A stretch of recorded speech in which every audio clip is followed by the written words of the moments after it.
hating on me? Is it cause I'm free and I got Malcolm X in my jeans? I got dreams like King Luther, shed blood like Kunsa. You ain't helping my people, I ain't got nothing to say to ya. I want all the smoke like hookah. Talking reparations, America won't be great until they give us compensation. I'm like, I'm the hottest right now. See a bunch of lames out here trying to jock on my style. They be doing too much. I'm the queen, it's too easy. It's like they all in Popeyes, how they be talking so greasy. I just sit back and laugh while these haters get mad. So nefarious how they don't want my pockets with cheddar. I tell them they can do better. These snakes in the grass can leave a bite on your ass, cause y'all be trusting too fast. I got my foot on the gas, other one on their necks. Dropping receipts on haters, you better show some respect. I'm never facing regret, we only facing the threat. This is the sound of every It's a cut on the gas, other one on their necks. Dropping receipts on haters, you better show some respect. I'm never facing regrets, we only facing the threat. Running through every challenge like a relay, break no sweat. It's a cold game, so I got that blanket with me. Now that my people awaken, ain't no going to sleep. I do not play by my piece, this time I'm playing for keeps. You talking straight, but when I see you like them ends, we gon' meet. And I got gold all in my skin, God all in my blood, kings all in my circle. You touch one of mine and you done. They show no love for the queen, why they hating on me? Is it cause I'm free and I got Malcolm X in my jeans, and I got gold all in my skin, God all in my blood, kings all in my circle. You touch one of mine and you done. They show no love for the queen, why they hating on me? All right. All right. Hello, everyone. Thanks for tuning back in once again to the original Queen Ahmadiyyah Shakur show. I'm your host, Queen Ahmadiyyah Shakur, and this is your daily vitamins. So as you're coming in, please feel free to go ahead and subscribe to the channel if you haven't done so already. Be sure to click that notification bell and click the word all so you're notified each time the Queen Goddess goes live. All right, hello, Just Anticipate, Trisha, Judah Homecoming. All right, let's get into it, beloveds. Hit that like button. And don't forget to like, share, and subscribe, especially if you have not been receiving the notifications, which clearly people have been complaining about. Okay, I see you, Nessa G, beloved. Okay, so shout out to all of my loyal royals and everyone tuned into the Queen, and a big shout out to my moderators because y'all know they be putting in work. Now, before we get started, hey, Yvette, let's go ahead and have a brief word from my sponsor at 12 Tribes. Do not buy 12 Tribes on Earth hair growth oil and hair magic elixir unless you want super healthy, gorgeous hair that grows. They have a whole line of amazing hair growth products, including hair growth leave-in conditioner spray, hair growth shampoo, hair growth spray, and hair growth butter. I'm starting to sense a theme here. They include quality natural ingredients. They smell amazing, and you can see the results for yourself. So if you're looking for healthy hair growth for your natural or relaxed hair, try 12 Tribes on Earth today.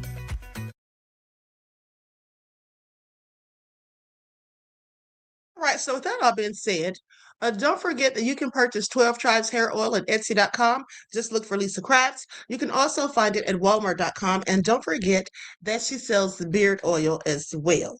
Okay, so with that all being said, everybody go ahead and hit that like button. And so today, as I told you all on yesterday, we're going to be talking about NPCs. Okay, if you all don't know what that is, we're going to get into it.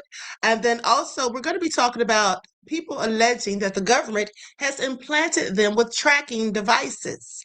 Okay, now we've all heard about MK Ultra, mind control, and all of that. But there are some of these things that, happened in the past that they're absolutely still using till this day. Okay, so that all being said, the first thing I want to get into is the video that I started showing you all last night of the young man who was talking about how he was implanted with something, and he also said things had happened to his father previously. Okay, so with that all being said, let's first go to that video. Okay, with that being said, likes up everyone, please, like and share. Thank you in advance.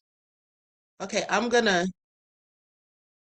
add this to the screen, this video. Here we go. My name is Clifford Jr. exposed the United States government for genocide, war crimes, and treason, essentially violating the Nuremberg Code and the Geneva Convention, okay? Running human trafficking through the prison industrial complex, infiltrating and calling out families for control. The U.S. been using non-consensual neurological and biological weapons on civilians, okay? Illegal programs such as COINTELPRO and MK Ultra never actually ended. They are ran through government control systems. This includes the uses of non-consensual neurological and biological weapons, systems of corruption, control, and forced indoctrination, modern-day mental slavery, okay? They use this technology to secretly carry out government-sponsored organized crime on innocent people that expose systematic corruption, and they use their systems, okay, to try to pretty much have you confined to cover up the crimes of the state, whether that be a psych ward, a prison, or they try to make you kill yourself, okay? They try to meet algorithms. This is the mark of the beast. I believe this has been used on the population for at least 60 or 70 years.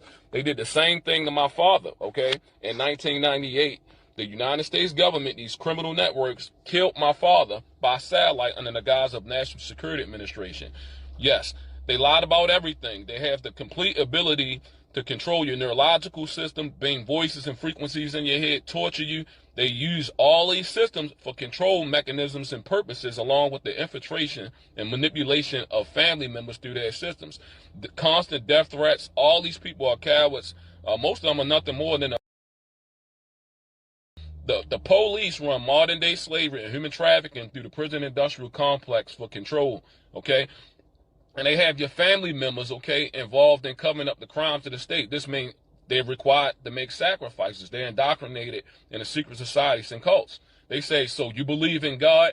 Okay, well, we're going to kill you, okay? And they wage psychological warfare on innocent people and then try to make it look like you're going to get your family killed when realistically it's a gang of criminals that are all employed by corrupt-ass police, okay? And they infiltrate almost every aspect of society, including family, friends, and all that through their systems, okay? Fraudulently, the U.S. government keep the population in a state of fear, okay? While fraudulently adding law-abiding innocent civilians, the terrorist watch list, okay, and have them targeted by the community abroad. That's right. This is what's called gang stalking. This means all their little puppets, okay, that they're actually controlling, manipulating through their systems, okay, and some of our family members are involved in covering up the crimes of the state. They all come together and try to rid you from society. They use voice to skull and synthetic telepathy. The police, okay, perform kidnappings and things of that nature. Once they infiltrate every parts of your family, they try to drive you homeless, okay, or drive you towards suicide. Okay, and if you got like a relationship far as a woman or something like that, this is what's called the honeypot.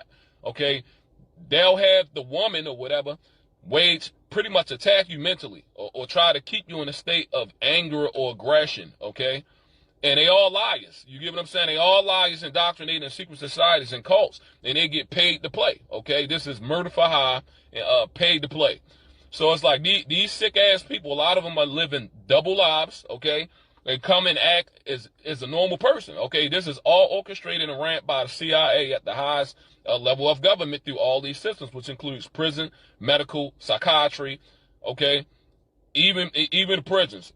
This is where the U.S., if you look online, you look at patents, you'll see that the U.S. government is a patent signed with at least over 800,000 people in petitions where as though innocent people, okay, have been chipped in prisons with non-consensual neural technology and biological weapons, okay?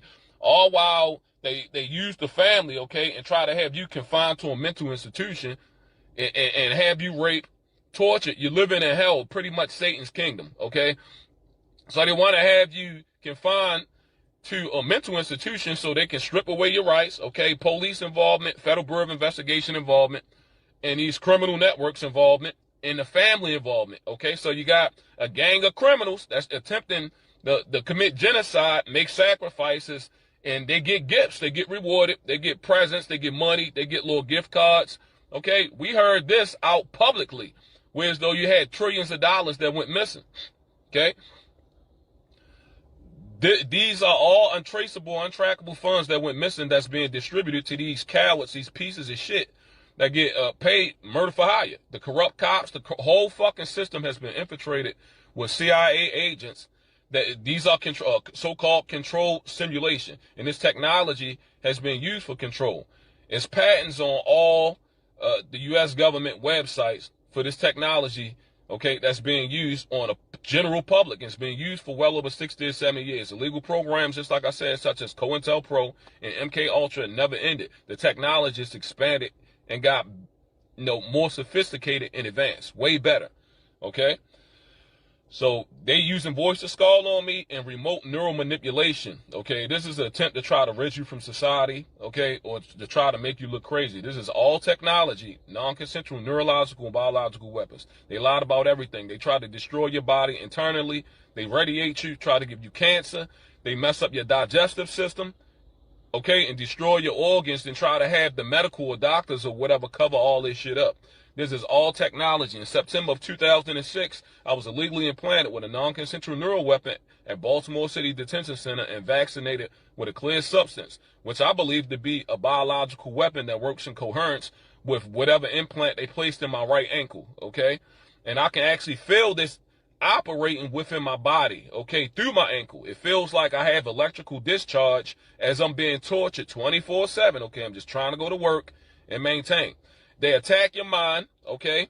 They attack your body and try to destroy your organs. Even in the documentary, Silent Weapons for Quiet Wars, they've been exposed to this shit. They said, we'll attack their minds, we'll destroy their organs. This was the Rothschild. The U.S. government, okay, federal agencies, or the Federal Reserve is ran by offshore banking institutions, Rothschild banking systems, okay?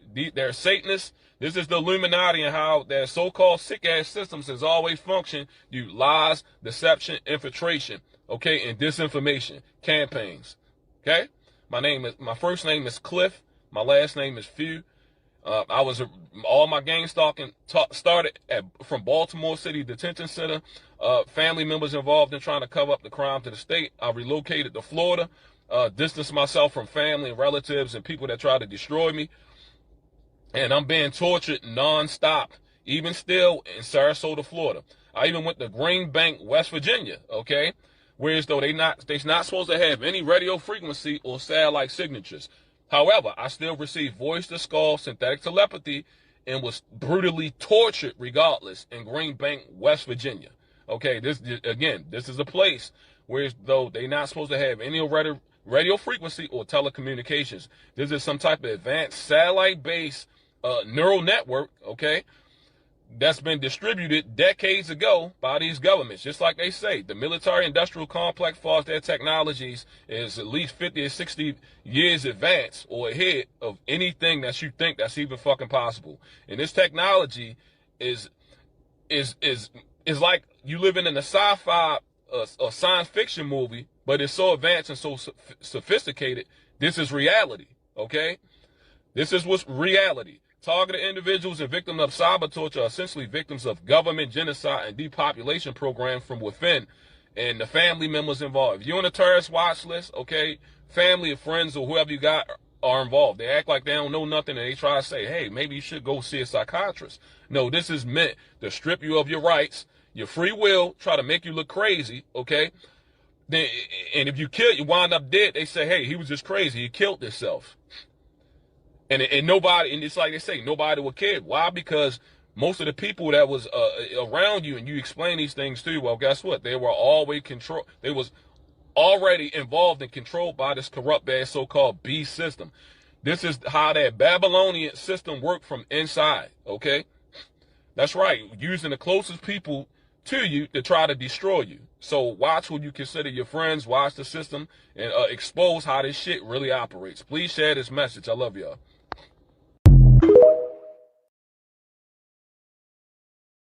All right, I find that all very interesting. Okay, I find that all very interesting, and I believe everything that he was saying, for the most part. All right, so with that all being said, let's continue because now I want to talk about Timothy McVeigh. Timothy McVeigh is the Oklahoma City bomber. And I find it all very interesting because this person next to him is supposedly an FBI agent, okay, by the name of Paul Weisapel, for the Tampa division of the FBI. Now, I'm sorry, but that's the same person. Somebody prove it isn't. Do you all think that's the same person or not? I think it's much more than just a mere look-alike. Okay, what do you all think? What do you all think? I find it very interesting. Now, you all remember just the other day we talked about this, how we have these people that look very much so the same, but they're supposedly not related and all this strange stuff. So anyway, I just find that very interesting. But with that all being said, let's go to we're going to go to a report about Timothy McVeigh. But here's the thing. So Timothy McVeigh reportedly told his acquaintances, such as friends and fellow militia members, and this was in the early 1990s, he told them that the U.S. Army had implanted a computer chip in his buttocks to track him. This is what he alleged. Okay, so after returning from the Gulf War, McVeigh complained to acquaintances that the Army had implanted a microchip in his buttocks to keep tabs on him. Now, this claim was made during the early 1990s while he was visiting friends in Michigan and working with Terry Nichols, who was his accomplice. Okay, according to the book American Terrorist, which is based on interviews with McVeigh, he later claimed that he was only trying to exploit the gullibility of his peers in the militia movement and that the chip he was referring to was actually a booster shot he received in the Army. Now, I don't know about that. Did they make him change his story? Who knows? The belief in implanted tracking devices was common among many people, specifically far-right extremist circles, which Timothy McVeigh was associated with during that time. Okay, so they're basically trying to say this is not true. He was just saying that or whatever. But I don't think so. Okay, I absolutely don't think so. I find it to be much more than just a coincidence because, you know, the Naval Yard shooter, Aaron Alexis, who we'll get to in a moment, said the exact same thing. Okay, he said the exact same thing. And I also find it interesting that Timothy McVeigh, when he committed the Oklahoma City bombing, it was April the 19th. Okay, April the 19th. Now, why is that important? Because if you notice, and I noticed this quite some time ago, these extremists who go out here and commit these heinous acts, they usually do it on April the 19th or April the 20th. Okay, I want you all to pay attention. Hold on, let me find a news report really quick. Hold on.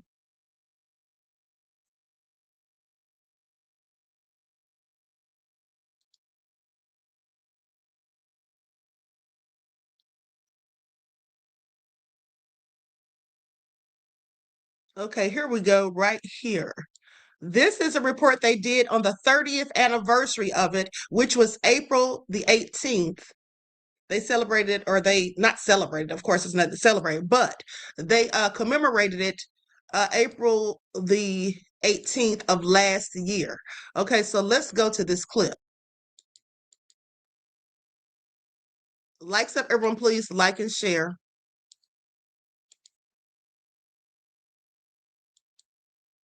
Okay, here we go. I'm gonna share my screen.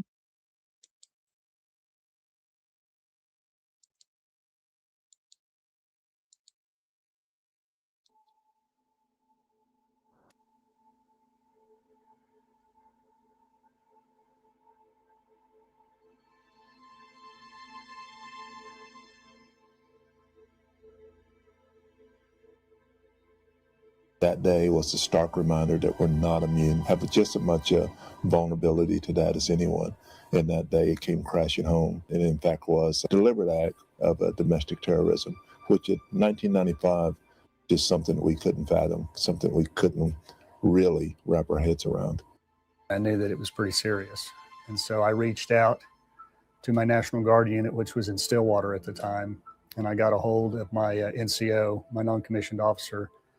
And he said, yeah, I think we're going to need you. And said, grab my gear, meet us down at Stillwater.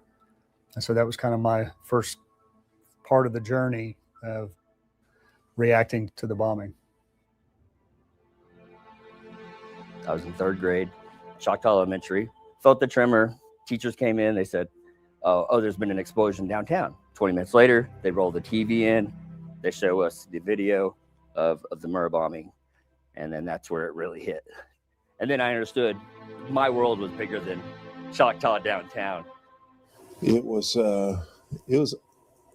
unlike any response I've had before or after that time in Oklahoma.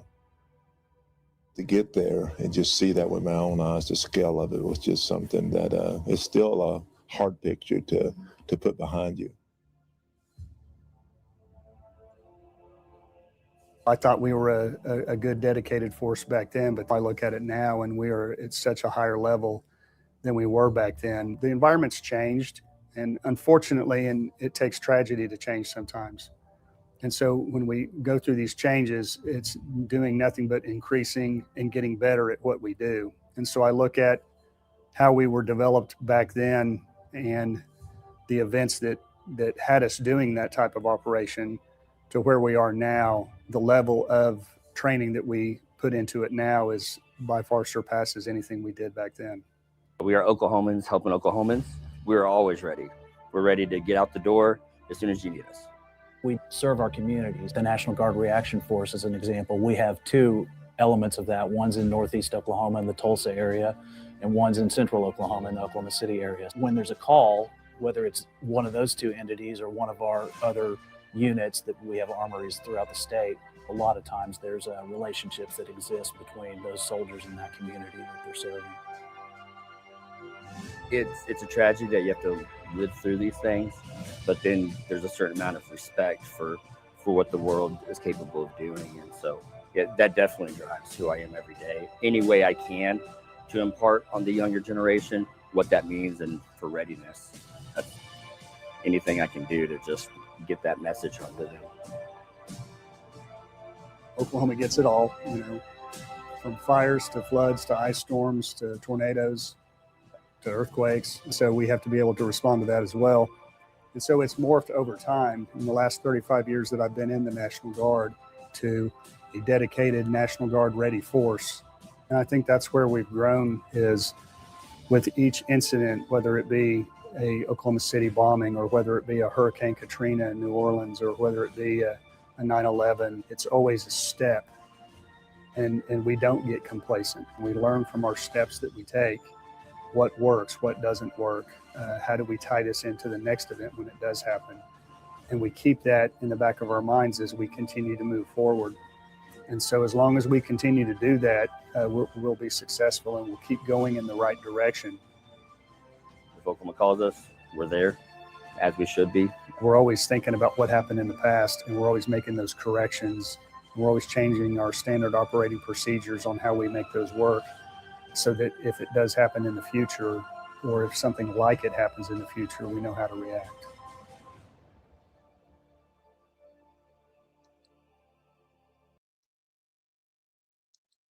All right. Now, with that all being said, as I was telling you all, Timothy McVeigh committed this crime April the 19th of 1995. Now, just 2 years prior to that, we had the Waco, Texas incident with the Branch Davidians and David Koresh, who was claiming that he was Jesus. Okay, that happened 2 years earlier on April the 19th of 1993. Now, those of you, how many of you in the chat who have been following me since I started this channel in 2020, how many of you, by a show of ones in the chat, how many of you remember that I predicted back in 2020 there was going to be a terrorist attack April the 19th in Nova Scotia? And there was. How many of you remember that? Ones in the chat. If any of my OG members are here and you remember that, let me know. I told you all like a month in advance that April the 19th, there was going to be a terrorist attack in Nova Scotia. Now, I want you all to pay attention, because here's the thing. You see, these significant dates are the reason that we should raise situational awareness. Like, I really feel like the FBI should be watching and waiting for something to happen on these particular dates, especially when they're watching people whom they deem as domestic terrorists or people who are extremists that they have their eyes on or whatever. They probably are doing that, for all I know. But at the end of the day, you see, they do this for a very significant reason. Okay, many people do these, they commit these crimes on April the 20th because that's a significant day for these extremists and these neo-Yazis, because that's Adolf Hitler's born day. Okay, that's Adolf Hitler's born day. He was born April the 20th of 1889. So they'll use that day. Okay, these neo-Yazis, that's when they like to commit their heinous acts. Now, in the case of Timothy McVeigh, he supposedly chose the 19th of April because of the Branch Davidian situation that happened 2 years prior, because it was the second anniversary of that. So they always have a method to their madness and the nefarious things that they in fact do. And if I'm not mistaken, the Columbine incident, that absolutely happened on April the 20th of 1999. Okay, so they did that on Hitler's birthday. Okay, so I want you all to pay attention. Now, with that all being said, let's talk about Aaron Alexis, the Naval Yard shooter. Okay, because this man said that he heard voices. Okay, he said that he heard voices and all of this and felt like people were doing things to him. So I'm going to go to 2 news reports about him. And let me see here. Yeah, let's go to this one first. Okay, likes up, everyone, please like and share. Thank you in advance.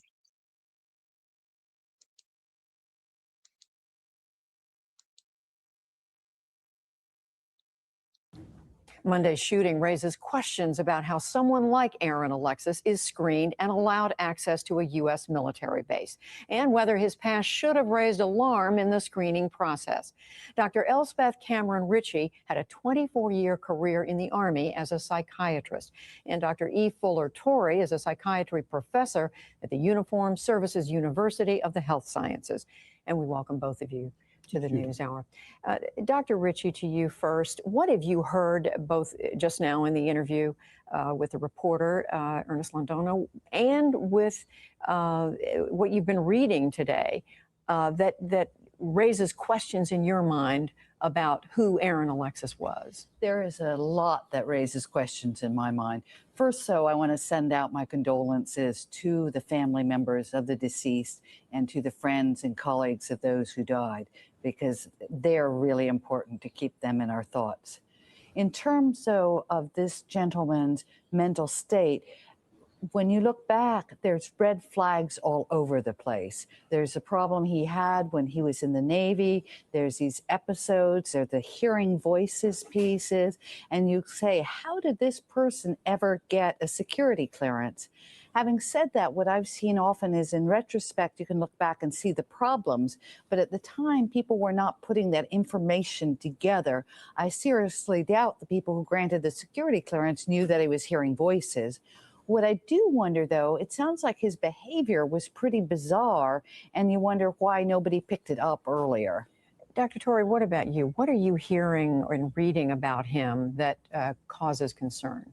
Judy, it sounds to me, obviously I haven't examined him, but all the information that's now out there, it sounds like a fairly typical case of paranoid schizophrenia, relatively late onset. Paranoid schizophrenia often begins a little later than other forms of schizophrenia. He clearly thought people were following him. He thought people were using machines to cause vibrations in his body. This is a brain disease. This is a brain disease like Parkinson's disease or Alzheimer's disease. Now, what he's saying is absolutely plausible. People with schizophrenia do have these hallucinations, delusional mindsets, and, see things that aren't really there and all of those things. And if you ask me, many people that are diagnosed as having mental health issues to where they can, they're said to be hallucinating and seeing things that aren't really there. I think in some of those cases, they are seeing those things and those things are there. I just think that other people can't see them. Okay, I think that some of these people have like spiritual gifts and they see and hear things. They could be clairvoyant and clairaudient, and they will see and hear things that other people can't. because I can see and hear things that other people can't. And I don't have schizophrenia, is all I'm saying, okay? I have prophetic gifts and spiritual gifts. So that's all I'm saying. Some of these people just see and hear things, okay? And you all that follow the spiritual channel know some of the things I told you that I've seen. And I know it may have sounded crazy, but trust me, I'm not. Okay, hold on, let me straighten this camera up just a little bit. So with that all being said, let's continue. Somewhere something went wrong with his brain in his 20s, and now you're looking at symptoms of the disease, one of which is acting out, in this case, killing people. And in his mind, he was doing it based on delusions. My guess is that he was terminated by the Navy, more or less. He discharged on. He probably thinks the Navy were doing all of these things that he's experiencing in his mind, and he was going to get back at them. And so this episode makes no sense to us, but to him, it made perfect sense. All right, and we're still looking for more information that would confirm your theory. Dr. Ritchie, what about the fact that, I mean, just the Veterans Administration, there's a report that they were treating him. Now, that has not been confirmed. What would the normal procedure be if someone who was a retired Navy reservist has clearance to work on a Songwriter Sonny says they're not that deep. They are dangerous, LOL. Well, you know, some people are dangerous. People that have schizophrenia and they're not taking their medications absolutely are very dangerous, in my opinion. But at the same time, everyone that sees things is not schizophrenic. Everyone that sees things is not a mental health problem, or is not experiencing a mental health problem. That's just a fact. Okay, but let's continue. Navy base is being seen, if he's being seen by the Veterans Administration, what obligation would a healthcare provider have to share that information with someone else, to flag it? There's always a tension between preserving medical confidentiality and a duty to warn. I don't know that the VA had any information about him being dangerous, but if they did, they would do a risk assessment and say how much of a danger is this person. Actually, psychiatrists do this all the time, and you want to encourage people to seek treatment, so they need to feel that that information is confidential. On the other hand, if there's an identified threat, it's called TerraSoft, we refer to that way, then we have a duty to warn the intended victim. And I don't know, again, who knew what when. Dr. Torrey, what about, I mean, a couple of very clear questions raised out of this. How did he get the security clearance to be working for a Defense Department subcontractor, this company he was working for through Hewlett-Packard? I mean, how are we to understand something like that? Well, two or three things. First of all, it's important to emphasize, Judy, that most people with schizophrenia don't become violent.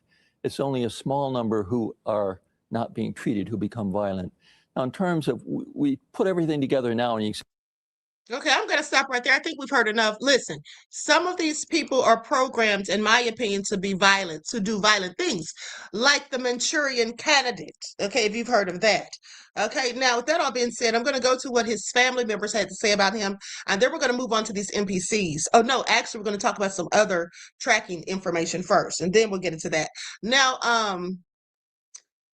you say, Miss Peaches says, think about Prince being sacrificed on April the 20th, Queen Elizabeth's birthday. It's all connected. Well, actually, Prince died on April the 21st, and Queen Elizabeth's birthday is April the 21st.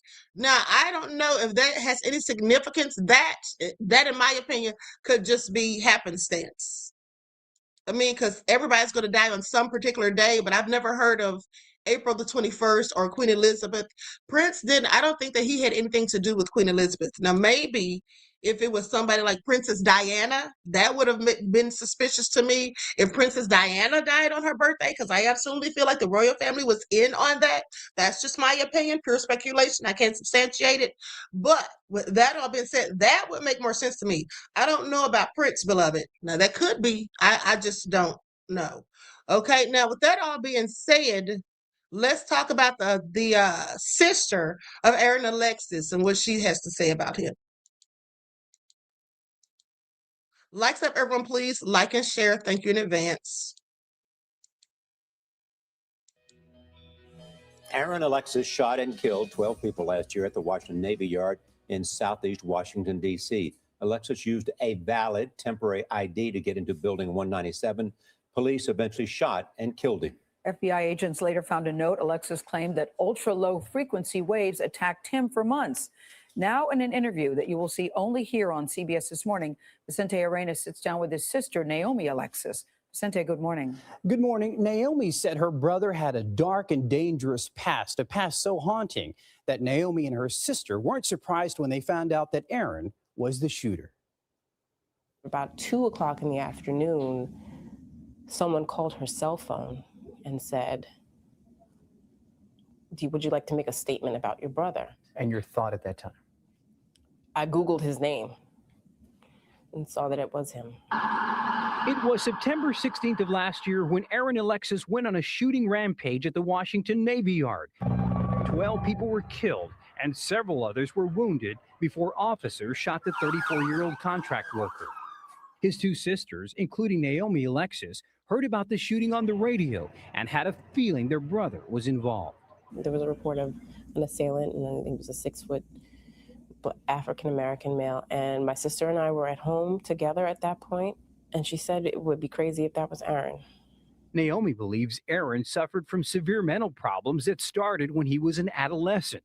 She says he would violently beat her when she was just 12 years old.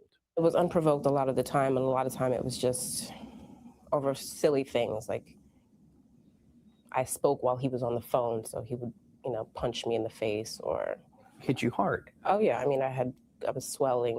The pain never went away, and even in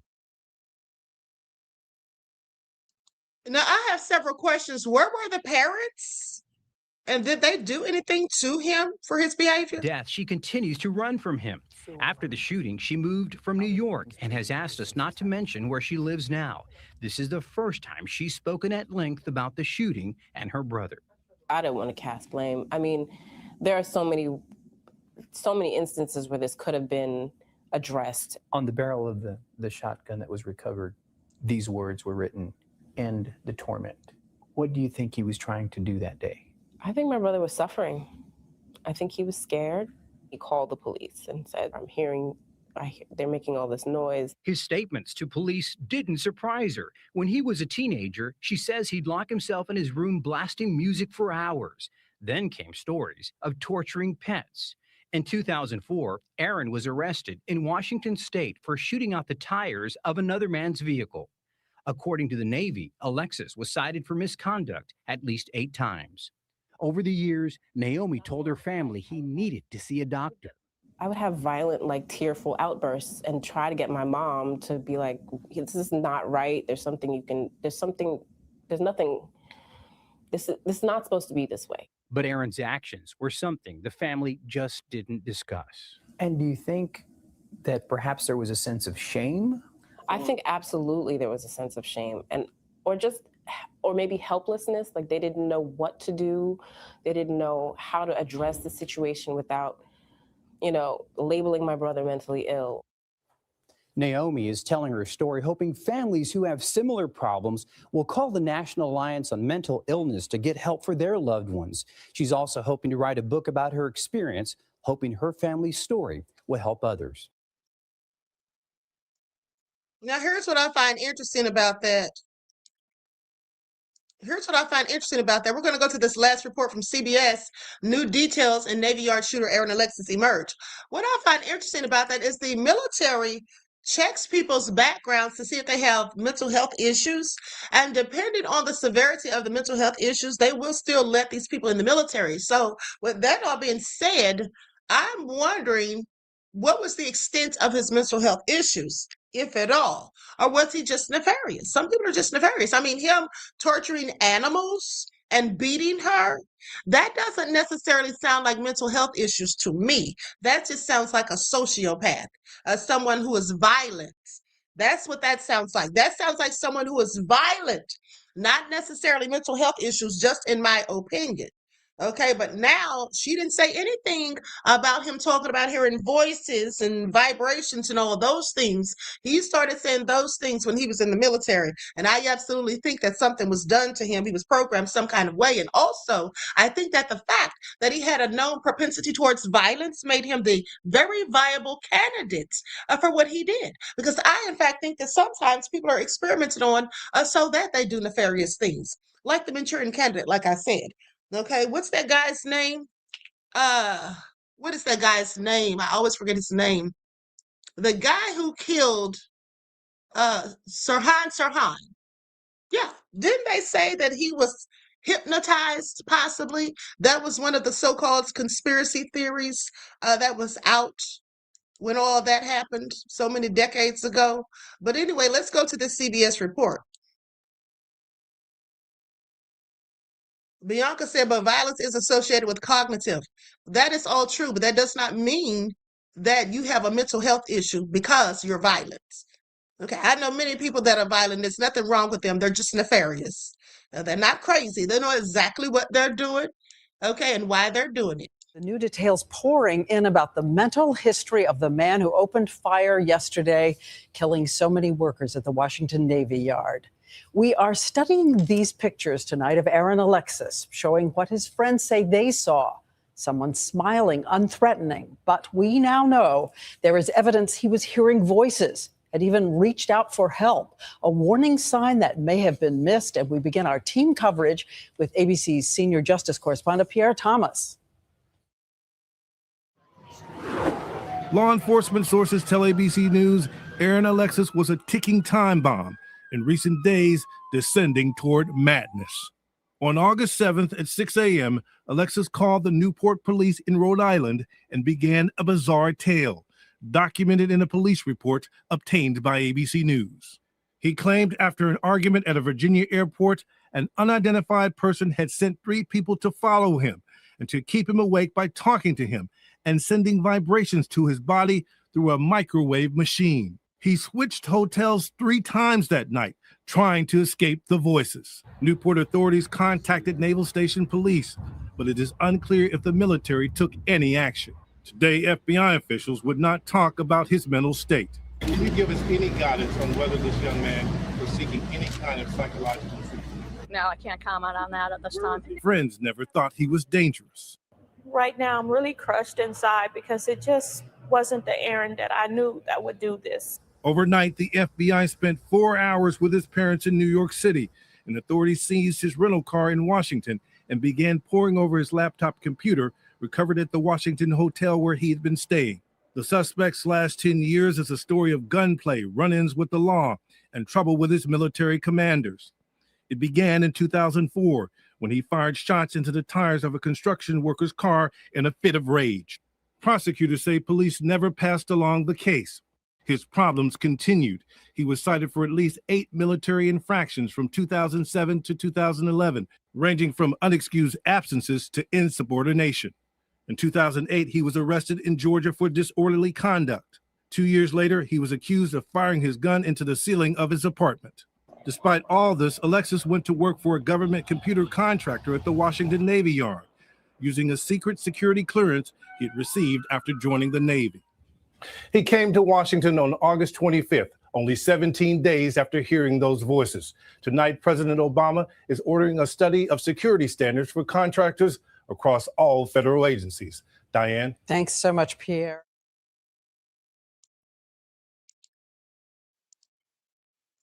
Okay, now with that all being said, there also could have, this also could have had something to do with Voice of God technology. Bookhurst DC says, shame my black ace. I never seen, they locked me up. Bookhurst DC, are you smoking something? And I'm not talking about cigarettes or cigars. Are you smoking on something, beloved? All right. I just have several questions. Nonetheless, thank you for your comments. And it has nothing to do with the topic, in my opinion, but thank you nonetheless. And also for your contribution to the channel. I appreciate you. Peace, love, and blessings. Now, hold on just a second. Y'all do know that sometimes Bookhorse DC is in her lit. Okay, Nice M10K said, are you okay? I don't think he is. Okay, please pay attention.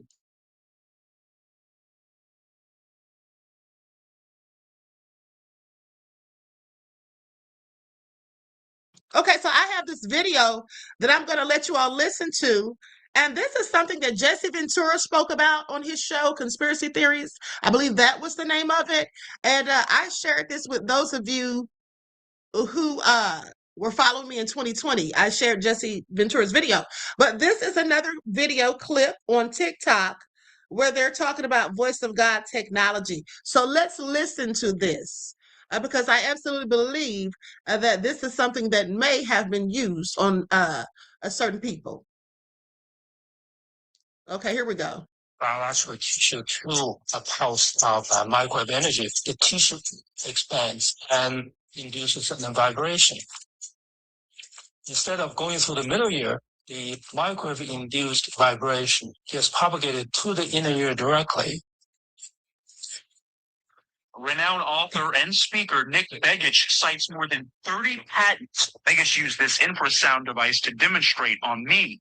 I can hear it when you press it to my skin, but not when you take it off. Right. So it's almost like it's right in the center of your head. And you can do that even if you weren't touching my skin? Not with this device, but if I were using a microwave carrier at a distance, we could achieve the same thing. And something that I worked on, I'm not proud of, but it's called the Voice of God weapon. There are 4 different technologies that can pipe voices into an individual's head. You're rewiring their thought processes and brains. There are scientists that have come forth high up within the ranks of this research who have said, we've already used this. We use this to get them to drop their weapons by saying, drop your weapons. This is Allah. They used it, I believe, in the Gulf War to tell the enemy at that time, lay down your guns, this is Allah. And it worked pretty well because hearing voices which have no direction or sound, you have to assume that it's some spiritual entity. So it works pretty well. And so when I aim it towards you, what you hear is made right next to your ears. So again, this idea of being able to put sound anywhere you want to is really starting to catch on. We've got the military had just deployed some of these into Iraq where you can put fake troop movements a quarter of a mile away on a hillside. Okay, you heard that, right? And he clearly said the military. Okay, I absolutely think that they're using that stuff. I absolutely believe it. No doubt in my mind. Okay, these people are nefarious. Okay, absolutely nefarious. Okay, so let's go to another clip. Oh, so crazy. And that could have been going on with Aaron Alexis because him being violent is one thing, hearing voices and thinking that people are tracking him and following him is another. Did you know the U.S. military secretly used American soldiers as human test subjects during the Korean War? While fighting overseas, thousands of troops became unwilling victims of classified experiments. Soldiers lined up for what they thought were routine vaccines, but instead received injections of experimental drugs designed to enhance combat performance or erase memories. Operation Ranch Hand exposed troops to deadly chemical defoliants that would later devastate Vietnam. Project Bluebird went even darker, testing mind-control drugs like LSD on unsuspecting servicemen to see if they could create the perfect soldier. Secret Army laboratories operated in Korea, where both captured enemies and American prisoners underwent brutal psychological experiments. Military doctors tested new interrogation techniques and radiation exposure on their own people. The soldiers trusted their commanders completely, never knowing they were guinea pigs in horrific medical trials. Here's the shocking part. Thousands of veterans suffered mysterious illnesses for decades, with no idea why their bodies were failing them. Only when classified documents were leaked years later did the truth come out, leading to massive government settlements that could never undo the damage. And this is absolutely what usually happens. You know, remember, I told you all the story about how they sprayed some sort of gas or some sort of chemical on, it was a biological agent, clearly. They sprayed it on the people in San Diego back in 1959, if I'm not mistaken. But these people contracted a disease known as serratiomercensis. And some of these people died from this, and nobody really found out what it was until 30 years later. Okay, 30 years later. All right, just think about that. And it turns out it was a military experiment. And so that's another reason I would never join the military. They could miss me with it. Okay. Now let's go to this other clip because they're talking about I think they're talking more about the LSD that these soldiers were injected with.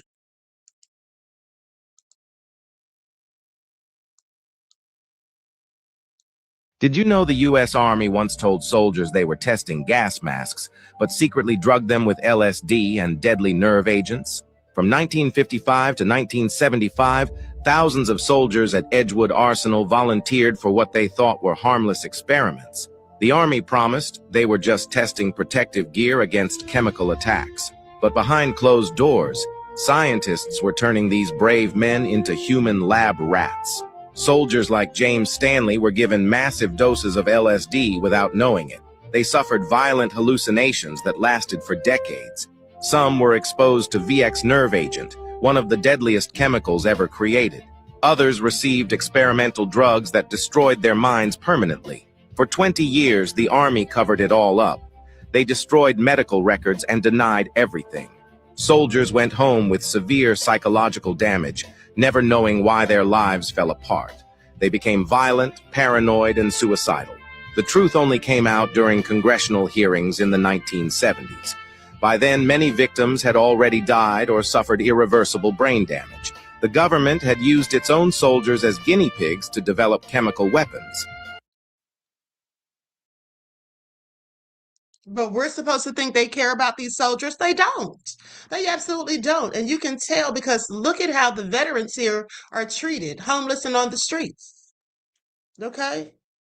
They don't even pretend to remotely care about the veterans until someone like Colin Kaepernick decides to peacefully protest by kneeling during the national anthem. And then, oh, he's disrespecting the flag and the veterans, the same veterans they disrespect by not giving them adequate mental health care services, adequate medical or physical health services, and also by not giving them adequate housing when they see these people on the streets. Okay? People who fought for this country. And many disabled because of them fighting for the country. You know, a hospital worker discovered patients were being turned into human tracking devices. Amanda Foster had worked the night shift at Denver General for 10 years, reading countless chest x-rays.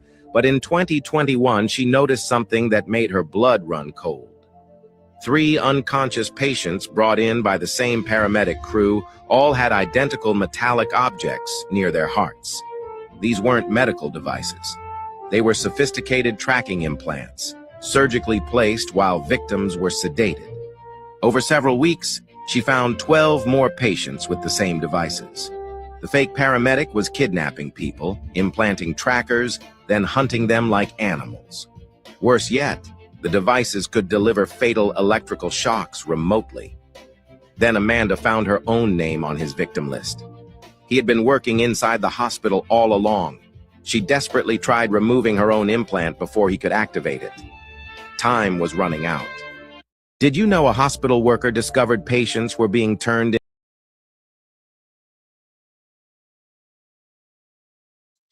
Hold on. Something about that story sounds a bit suspicious to me. Hold on. Let me see something here.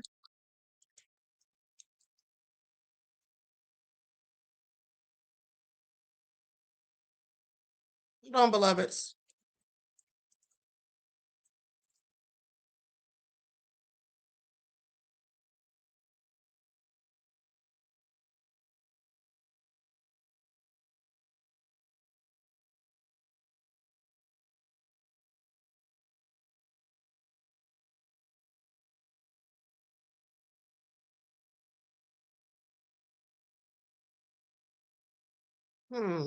I find that interesting because I don't see anything about that.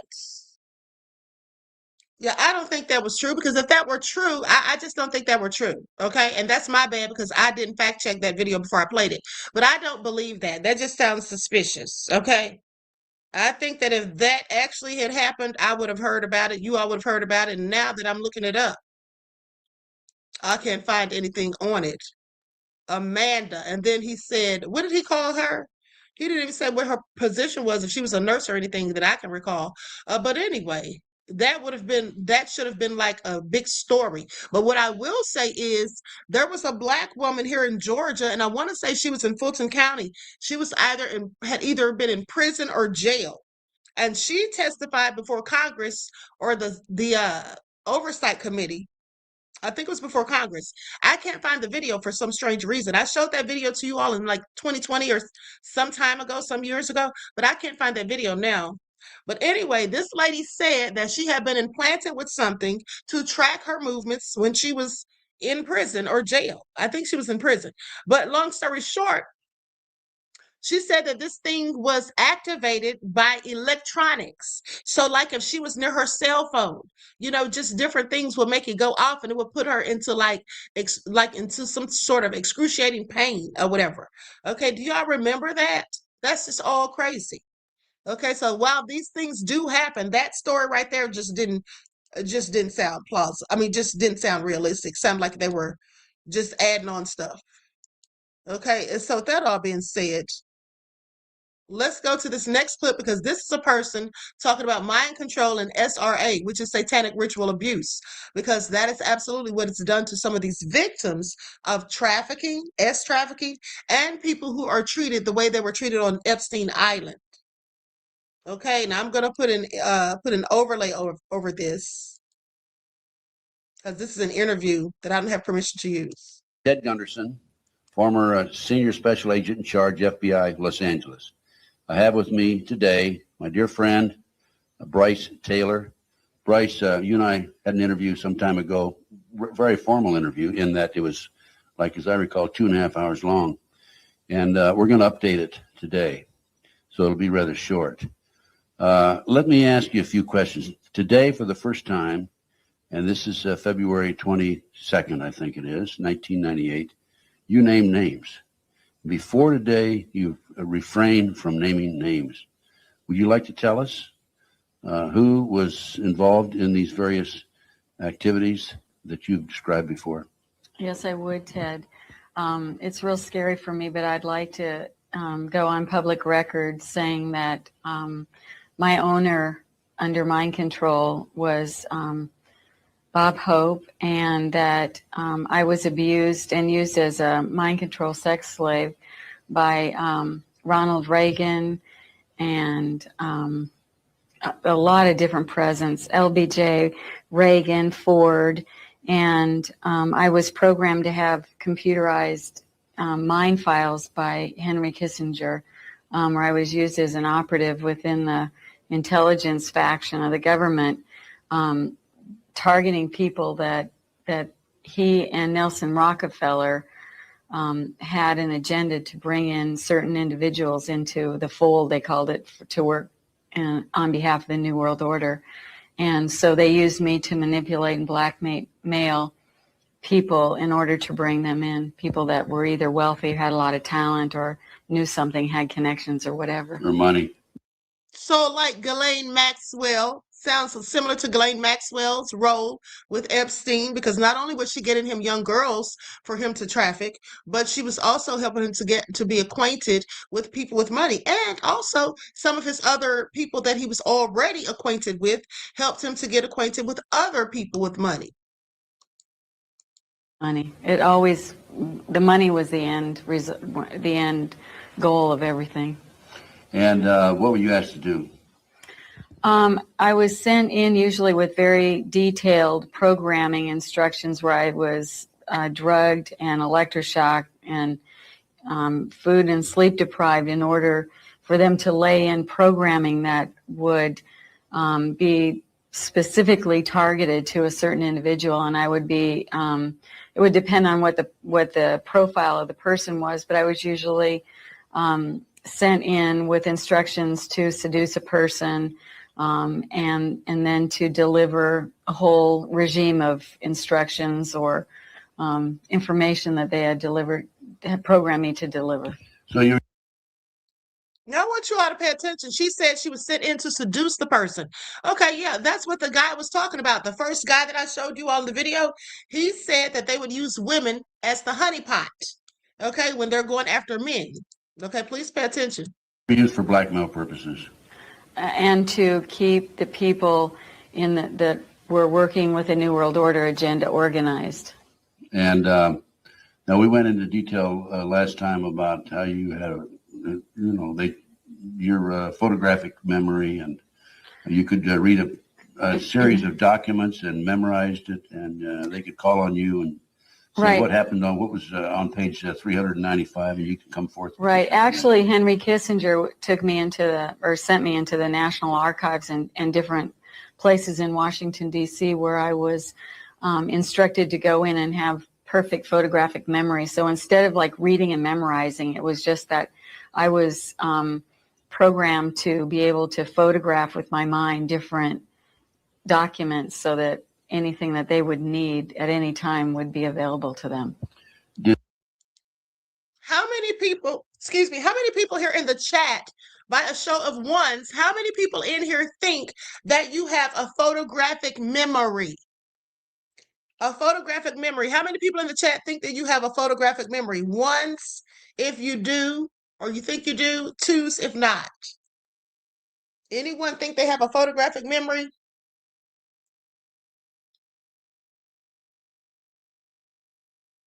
Twos, if not.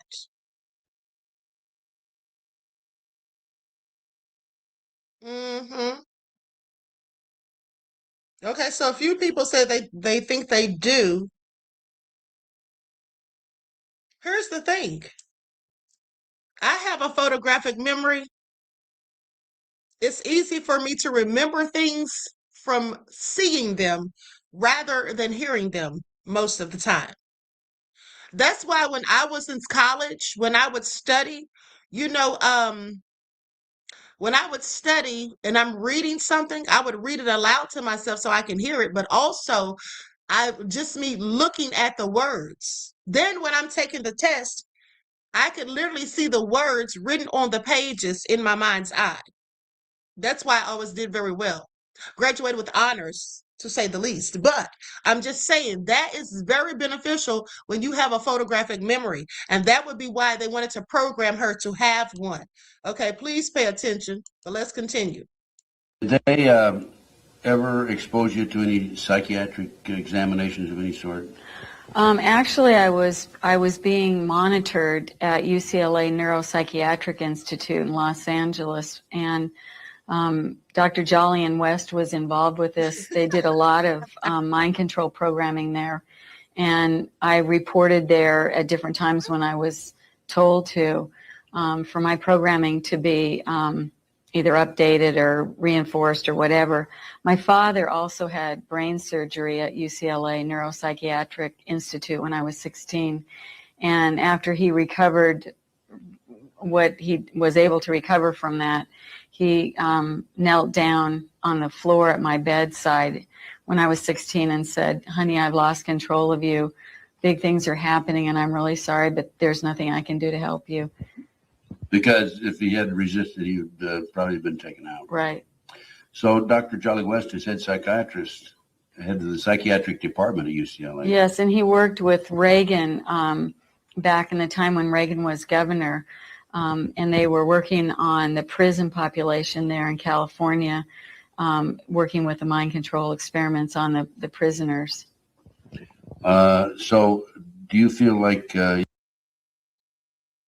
That absolutely sounds plausible because, as I told you all, that black lady who spoke before Congress absolutely had been incarcerated. Okay, and that's where she claimed that something was implanted within her to have her tracked. you know Jolly West real well? I mean, what kind of treatment would he give you? Oh, I was, usually it was his staff that I reported to, but they would drug me and do all kinds of electroshock, light and sound therapies, things where they actually put electrode caps on my head and did very sophisticated programming that I don't understand the technology behind it, but that's what they did. So what about military bases? Did you ever receive any treatments at military bases? I was taken to military bases all over the country at different stages of my programming and was subjected to all kinds of equipment there, deprivation tanks, sensory deprivation tanks, spin chambers, light and sound technologies that they used, virtual reality where they were using electroshock and drugs and hypnotic technique. I mean, it was just endless. Now, when you mentioned the presidents a few moments ago, are you saying that you had sex with all these presidents? Yes. What about Jimmy Carter? I never had sex with Jimmy Carter. How about? I know darn well he didn't try to throw President Jimmy Carter in there. Sit down somewhere, man. Okay, sit down somewhere trying to get dirt on President Carter. That was one of the nicest people anyone ever could have met. Okay, and I know that for facts. Now, with that all being said, notice that she named these presidents again. Here we go with these elite PDF files. Okay, please pay attention. She said Reagan. Didn't she say Reagan and Bush? Okay, some of those people that she said have already been accused in the Epstein files, like Bush, and I'm talking about Bush Sr. Okay, please pay attention. That he was accused in there. All right, DSB, hey beloved, thank you for tuning in, and thank you for being a member for 19 months. I appreciate you. Peace, love, and blessings. Okay, let's continue because she's almost done. The homosexual sex with somebody at the White House. What, Jimmy Carter? No. I mean, with another woman. Oh, yes, did I they did. program you to have sex with other women? Yes. You want to name those names? No, I don't. This is the worst thing. I don't. No. Okay. All right. Very good. Why are you laughing? I hate it. It's embarrassing. It's just I'm sorry if I terrible. embarrassed you. No, I mean, it's just really awful. Anyway. Well, no, you were programmed. It's not your fault. I know. It's not your fault. Okay, I'm sorry. Sorry, That's I asked okay. That's okay. No, Okay. that's all right. Okay, well, anything else you want to add? Just that George Bush, that Kelly, my daughter Kelly, was used as a presidential model sex slave for George Bush at the same time I was used when Reagan was president. And she was only like 2.5, 3 years old when that started with Bush, and that, right now she's in a group home because she's so severely disturbed This from is all Kelly. the programming. Kelly. Yes, and I've had you on my radio talk show, and we put out a plea for financial help for Kelly. I hope that you did receive some results. Actually, I haven't received any financial assistance At all? Not all. even from the radio talk show? Mm-mm. Well, I'm sorry about that. Well, that's because people don't give a darn. Okay, I want y'all to pay attention. You see, here's the thing. Now, she said this about Bush and Reagan. And have we ever heard this all blasted all over the news? No. Have we heard about any of these nefarious politicians who've been credibly accused in many cases? Have we heard about them getting any type of punishment, any indictments in most of the cases? No, we absolutely have not. But they'll go after people like Diddy, Bill Cosby, and R. Kelly. And I'm not saying that they shouldn't have gone after them, but what I'm saying is those people all look like me. Where's the accountability for the rich people who don't look like me, who have been accused, okay, and of doing these things? I have several questions. Now, with that all being said, Albie Chill had me laughing when he said God only allows him to see so far. Well, beloved, God must know that you're nefarious. Okay, now let's go to this. I'm joking. Let's go to this lady. Her name is Sabrina Wallace. This is a brief clip of her because this lady can go on and on and on. She has many videos, but I picked a shorter one. In this one, she's talking about our bodies being wired to the clouds, okay, by them using our chakras. Okay, so let's take a listen. Likes up, everyone, please like and share. Thank you in advance.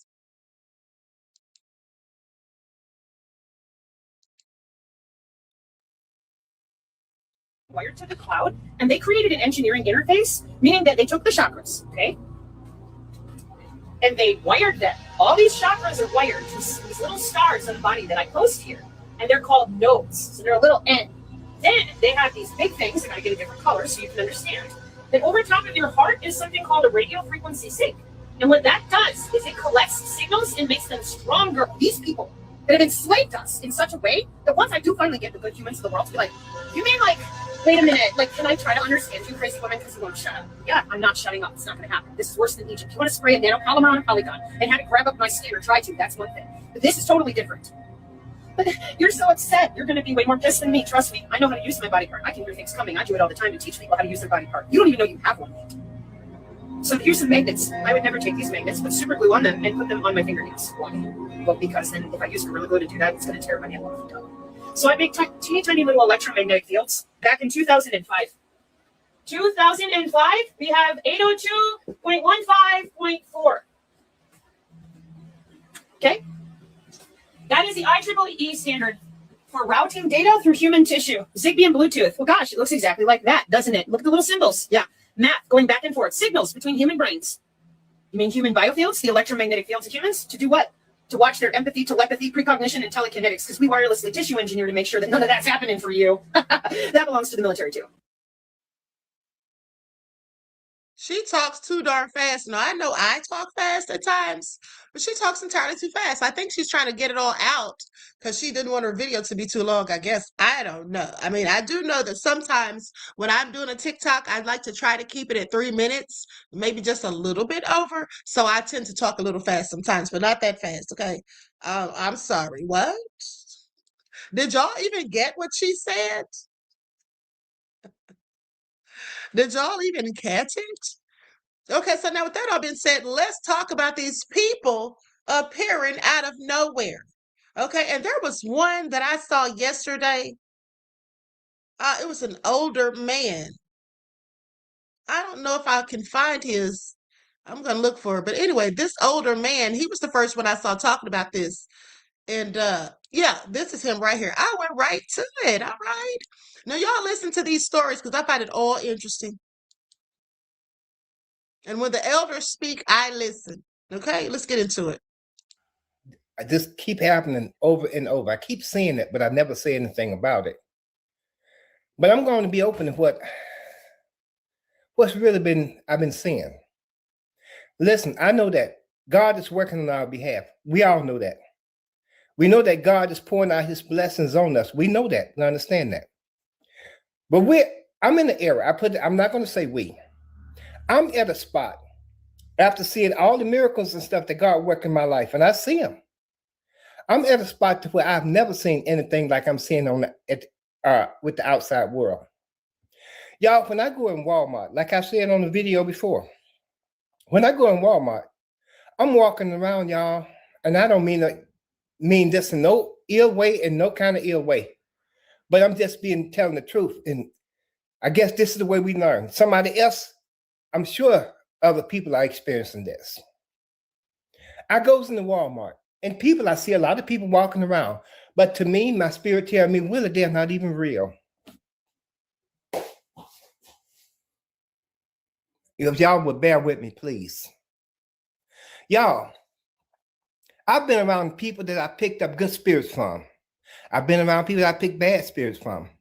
But y'all, I'm looking at all these people, and to me, I'm going to be honest with you, it seemed like they appear out of nowhere. Let me show you something. I tested it the other day.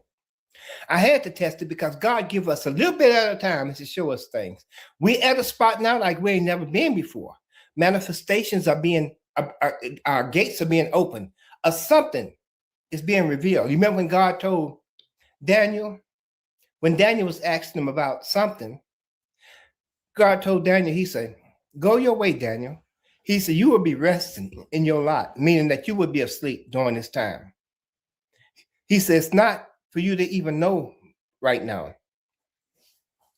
A lot of stuff now is being revealed to us. I'm in Walmart. Y'all, I picked this up. Okay, let me tell you what happened. One of the times I was in there. I'm in Walmart, and there was this old man, a white man, and he was just walking around behind me. And I could tell too by this, it's like they're really eager. It's like they're really looking for something. But please stay with me. Here was this old man behind me, old white man. He just had a little cart, and he was just running around, but he was behind me. And I'm trying to get away from him. I just don't want you behind me because it's a spirit that I'm not familiar with, and I don't want to be a part of me. Y'all, it got to the point to where I want to just like this. It's to keep him away from me. And I did a little bit. I tried to move up, and he walked by me. Then he found, because I stopped and I got out of his way. That man did not stop until he walked up there. Oh, excuse me, and patted me twice. And that I rebuked that. I did not like that, period. Yesterday, I was in Walmart. I didn't want this particular food I looked at. But I'm just thinking about it. I'm looking at it and I'm thinking about it. The same thing happened, but this time it was a little old white lady. She ran up behind me and she just picked it up, and then I said, wait, this is the same pattern I've been seeing. It's something wrong. I was just listening to this one video of this lady. And matter of fact, I'm gonna see if I can get it for you. Or maybe some of you all know which video I'm talking about, but she's standing in the street and she's saying, y'all, don't no cars come down this road. She said, the road is blocked off. She said, I was trying to tell y'all that people just appear out of nowhere. And she's standing in the street and a whole bunch of cars is coming back to back, but the road is blocked off. She said, what we're seeing is not really what's there. So like I said, we're in a different era. And I did want to bring that up because I'm sure that someone out there has experienced or knows something about what I'm trying to say here. Okay, I love.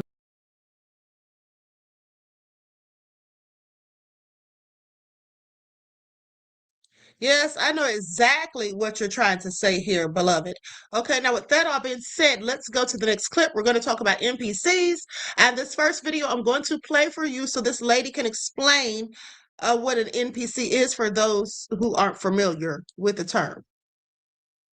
Likes up, everyone, please like and share. Thank you in advance.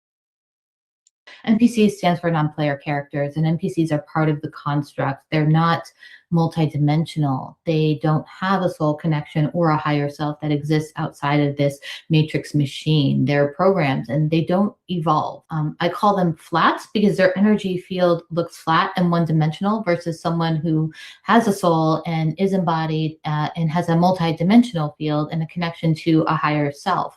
So you can spot an NPC by those who are obviously very heavily programmed, and they're typically creatures of habit, and they actually thrive in this mundane matrix system of doing the same thing over and over and over again, and they never think twice about it. They never question their reality, and they don't really have any spark or desire for deeper knowledge. They don't have interest or thirst for divine wisdom or any kind of mysticism.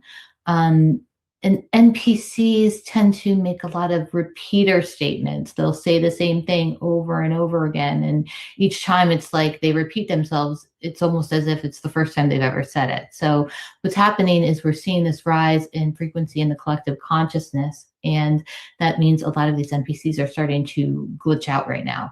And what that looks like. Okay, so with that all being said, I'm definitely not a non-player character. I am, in fact, the main character in every story. Please pay attention. Okay? Ocean Soul says, I've experienced that. They wanted to touch me. Really interesting. I absolutely believe it. Okay, and thank you for that insight into the topic, beloved, and your contribution to the channel. I appreciate you. Peace, love, and blessings. You know, these entities can be anywhere. Let's go to this next clip.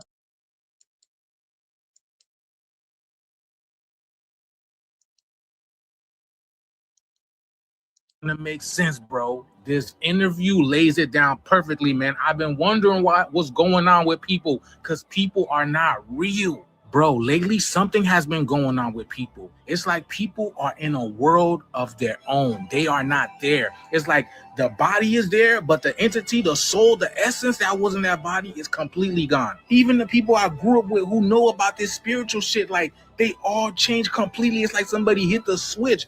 What is going on with people? But this guy right over here, he lays it down and let us know what's really happening, that there's only a few real people in this so-called simulation. Everybody else are literally NPCs. At the very extreme, they believe that there's actually only 600,000 humans in this world. Everyone else is an animal. These 600,000 come from the splintering of the world soul, Adam Camelot. And what's important is to bring the 600,000 people back into Jerusalem to redeem them and repair the world. And everyone else here does not cares. Okay. All right. Well, sorry. Anything else? So according to his studies, there's only about 600,000 real people here who are original, who are indigenous. And everyone else is just a Cabbage Patch NPC. And y'all can't tell me that that doesn't make sense, because why is everyone acting soulless right now, bro? Have y'all been to the grocery stores, to your gas station, to the mechanic shop, to the coffee shop? Have y'all been to your local store? Have y'all been around? Now, I know the water is not the best place that it can be right now, but there is something missing in human beings. I know y'all noticed it. Let me know down in the comments below, man. I told y'all the shift is here. We're in the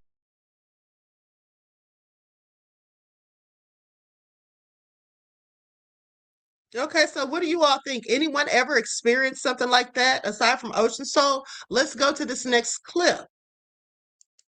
Okay, because this guy says he's absolutely 100% sure of what happened.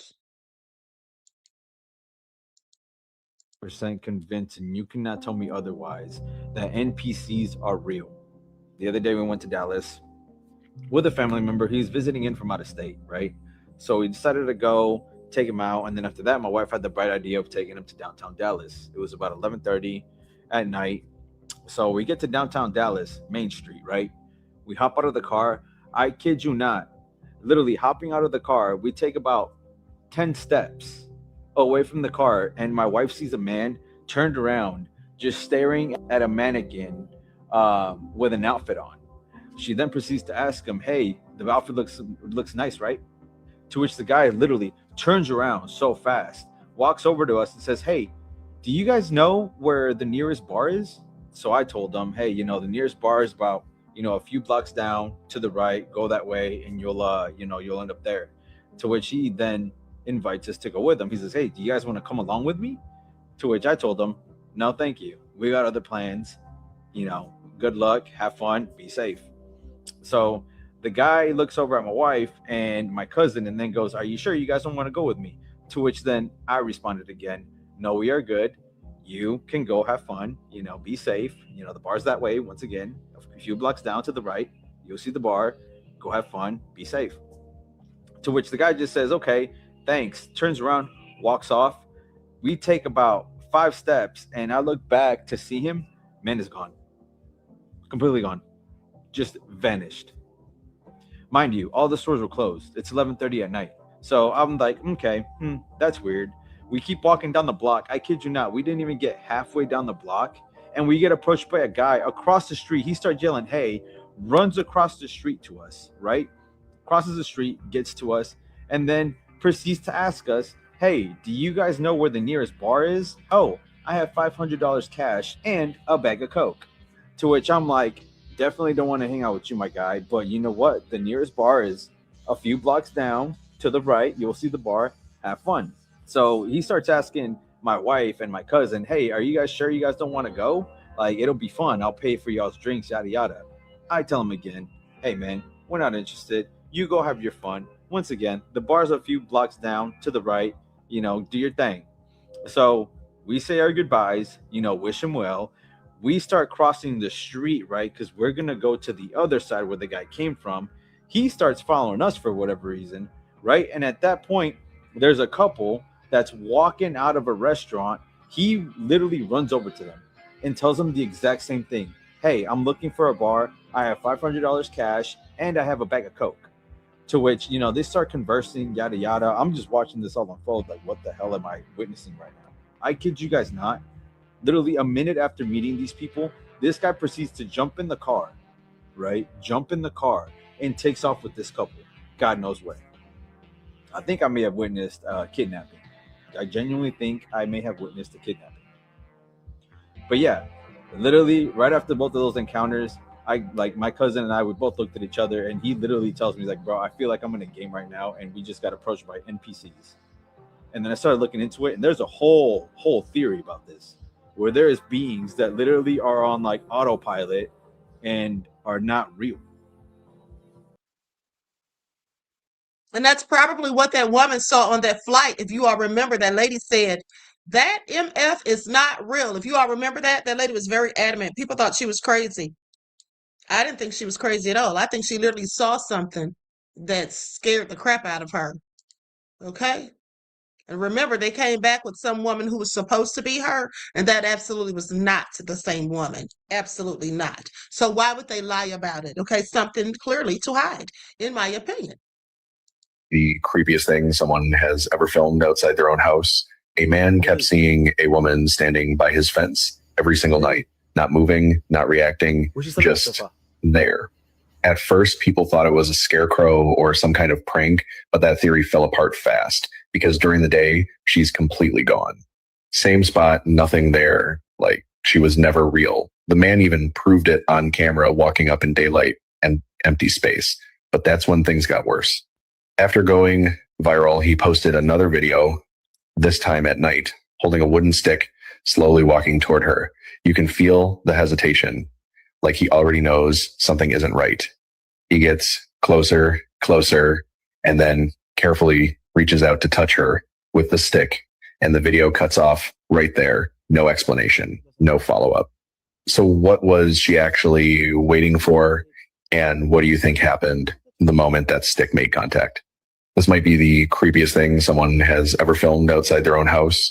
A man kept seeing a woman standing by his fence every single.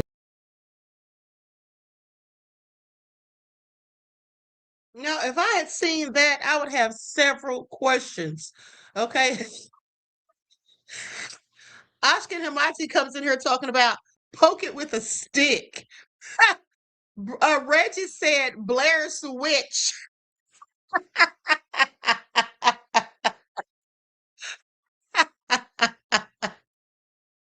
Speaking of that, let me tell you all something real quick. Speaking of the Blair Witch Project, I saw that movie, and when I saw it, it was at nighttime, and I went home right after I got dropped off, and there was a power outage. The lights went out. Now, mind you, it wasn't storming or anything, so they just went out unexpectedly. But mind you, I'm sitting in the bed in my night clothes, and I felt already like something weird was going to happen. I felt a little spooked because I just seen that movie, and then all of a sudden the lights go out. I jumped up, ran down the stairs, hit the panic button on my alarm, okay, and then ran across the street. No, ran outside, and I saw everything's pitch black. But I'm not thinking about that. I'm thinking something's in the house. And so I ran across the street to my neighbor's house. Now, they were Caucasian, and they were actually British. And I ran over and knocked on their door. Now, the reason I bring up the race is because of this. When I went and knocked on their door, and they came to the door with candles. Now, at this point, I realized that I probably overreacted because I saw that scary movie, and clearly everybody's lights are out. I literally thought something was in my house and turned the lights out, okay?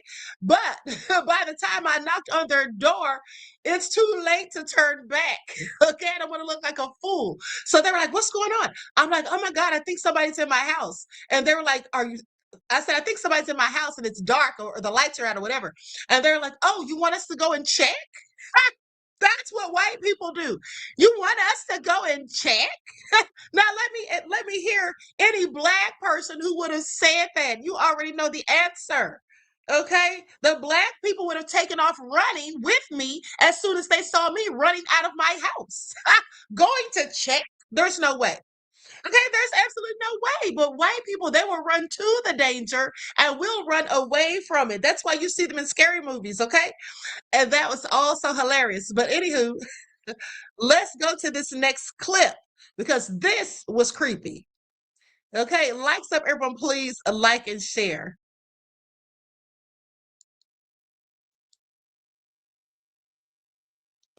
Imagine you're walking late at night, completely alone, and suddenly you see this.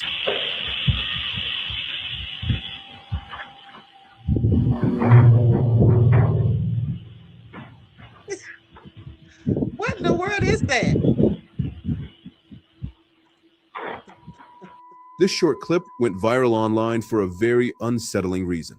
At first glance, it looks like just a woman walking home, but security footage captured something no one can fully explain. The woman was heading down a dim, empty street when a tiny creature stepped out of the shadows and began walking directly toward her. Not a child, not an animal, but something else. A dwarf-like figure, barely the height of her knee, moving with an unnatural confidence as if it recognized her. She froze, didn't scream, didn't run, just stood there, paralyzed, as this thing approached her in complete silence. Researchers online began comparing the creature to mythological beings from different cultures. Latin America's duende, Ireland's leprechauns, Scandinavian trollfolk, and even the Filipino Duwand, small supernatural entities said to appear only to people chosen for a message or a warning. Some users believe the creature is harmless. Others insist it's a bad omen, a spirit tied to abandoned places or crossroads at night. Here is the footage again, but slowed down, so you can see the moment it appears. Stop video, Alina. So now the question is, what exactly did this woman meet that night? A myth made real? A spirit? A creature not yet documented? Tell me what you think in the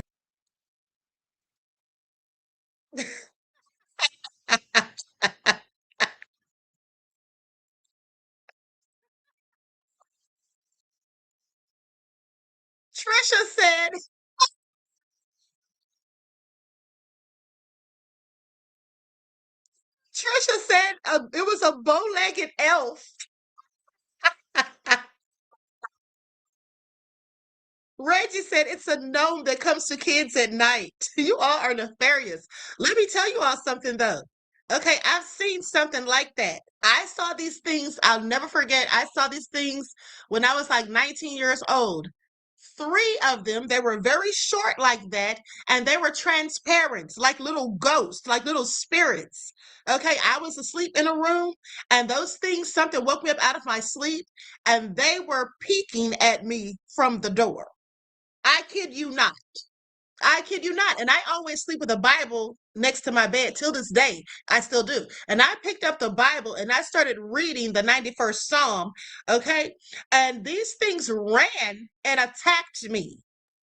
They were like beating me, like hitting me. I couldn't feel it that I can recall, but they were hitting me with their fist. Little fist, mind you, but nonetheless. Okay. Ashkan said, how old were you? I was like 19 years old. I was like 19 years old, and there was weird stuff that used to happen in that apartment because I was living in this apartment where this woman, her home used to be there, and she died in the home, and then they tore down the home and built the apartments. It was like a duplex that I was living in. They built it there. I actually saw that woman. I had never known that the woman lived there, that her house was there, any of that I never knew. Okay, this was in a small town that I had moved to where my grandparents were living at the time.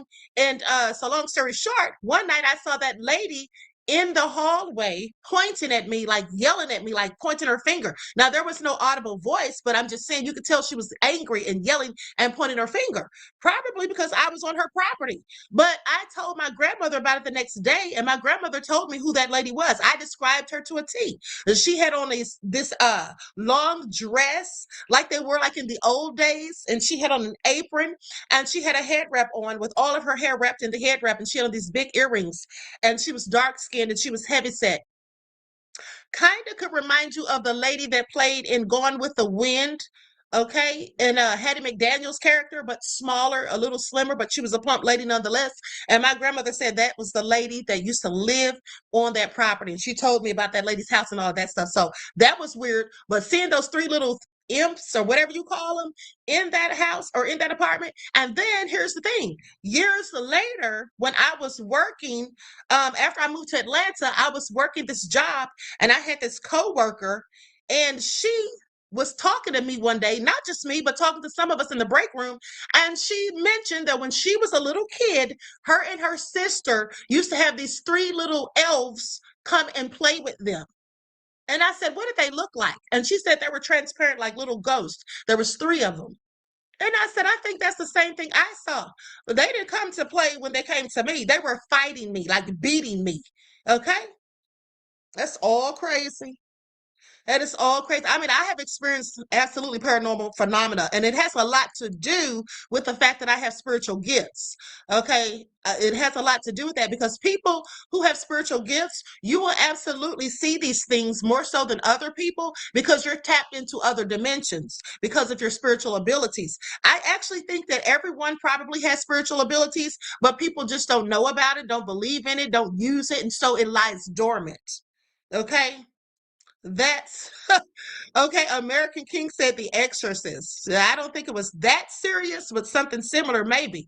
Now, with that all being said, before we roll out of here, I want to give you all your lifelines, and this is creepy. Okay, this is a lifeline. Please pay attention. This is a true story. I saw this on Instagram yesterday, and then so I went to the person's TikTok so I could get part two, because this was just part one. But this was very strange. Okay. Hold on. I'm sorry. No, no, no. This is something else. Okay, this is another story. We're going to watch this, but then I'm going to give you the lifelines after. Okay, because I forgot I even uploaded this. I didn't watch this, but it's a guy telling a story about how he encountered a teleporter. Okay, there's 3 parts. Okay, so let's get into it. Then we'll go to the lifelines.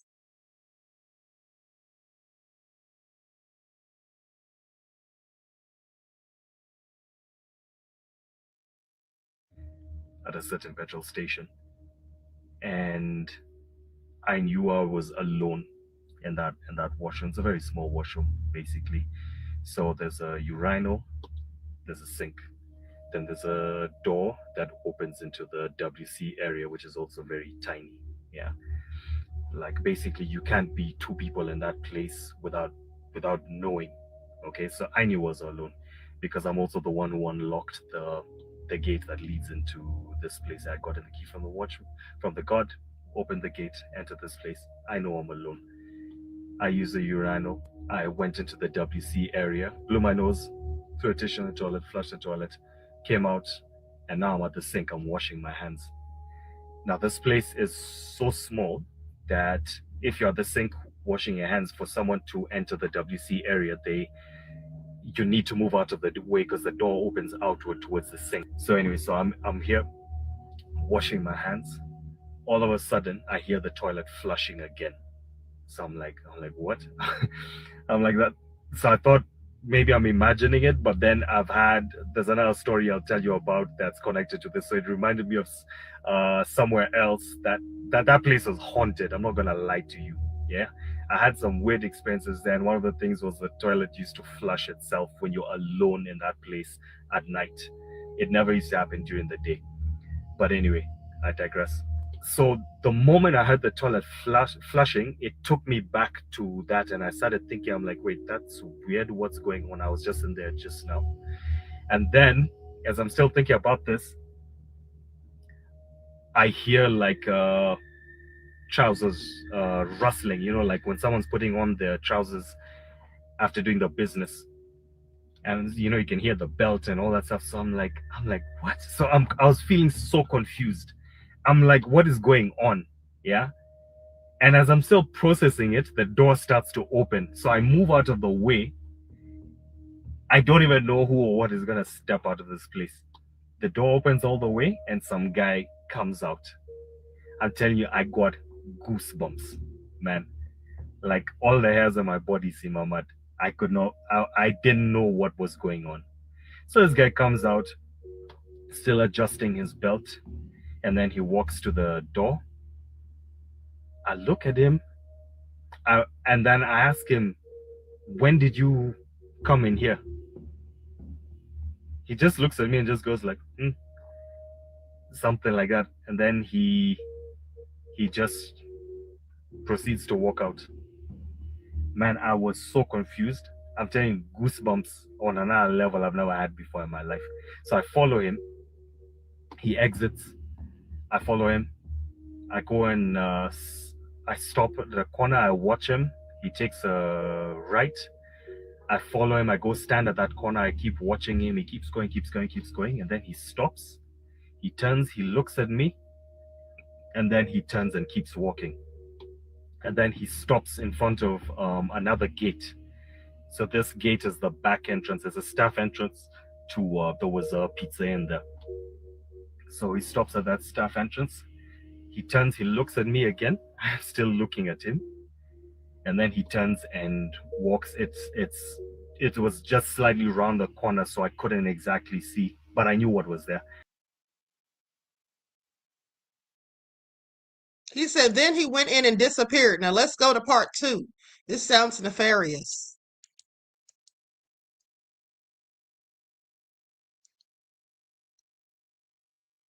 I think a couple of days later, I went back and asked to see the CCTV.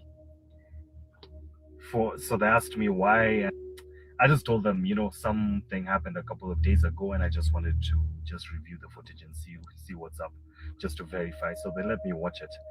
So I watched the footage. There was no footage like in the bathroom, but the footage, it was a petrol station, so the footage is like facing towards the shop, and basically the front entrance. But you could see us. You could see me following him. You could see what I was telling you about earlier of him turning, looking at me, then he goes, and then there's another camera that was right in front of that gate, which was just out of view for me from where I was standing, yeah? So there's a camera there. So you see him stop, turn, look at me, and then he turns towards the gate, takes a couple of steps, and then, so the gate was slightly open, okay? So it was slightly open, and there's a stone that was holding it from opening kabisa, but it was open just enough that you couldn't squeeze past it. You literally just had to move the stone open and then enter. So I'm watching the CCTV footage. This guy stops at the gate, and then the next thing, he's on the other side of the gate. You don't see him entering. Yeah? So I'm like, what is going on? Like, this guy, he literally, he's on this side of the gate, then he's on the other side of the gate. I was like, no. So what I did is now, because I recorded from the monitor with my phone, yeah, and you could see the timeline. So I checked the timeline, and I saw on the timeline that for some reason the camera skipped, or the camera glitched at that exact moment between him standing outside the gate and inside the gate. So there was like about 5-6 seconds of footage that was missing. And remember, this is an edited, this is live playback, okay?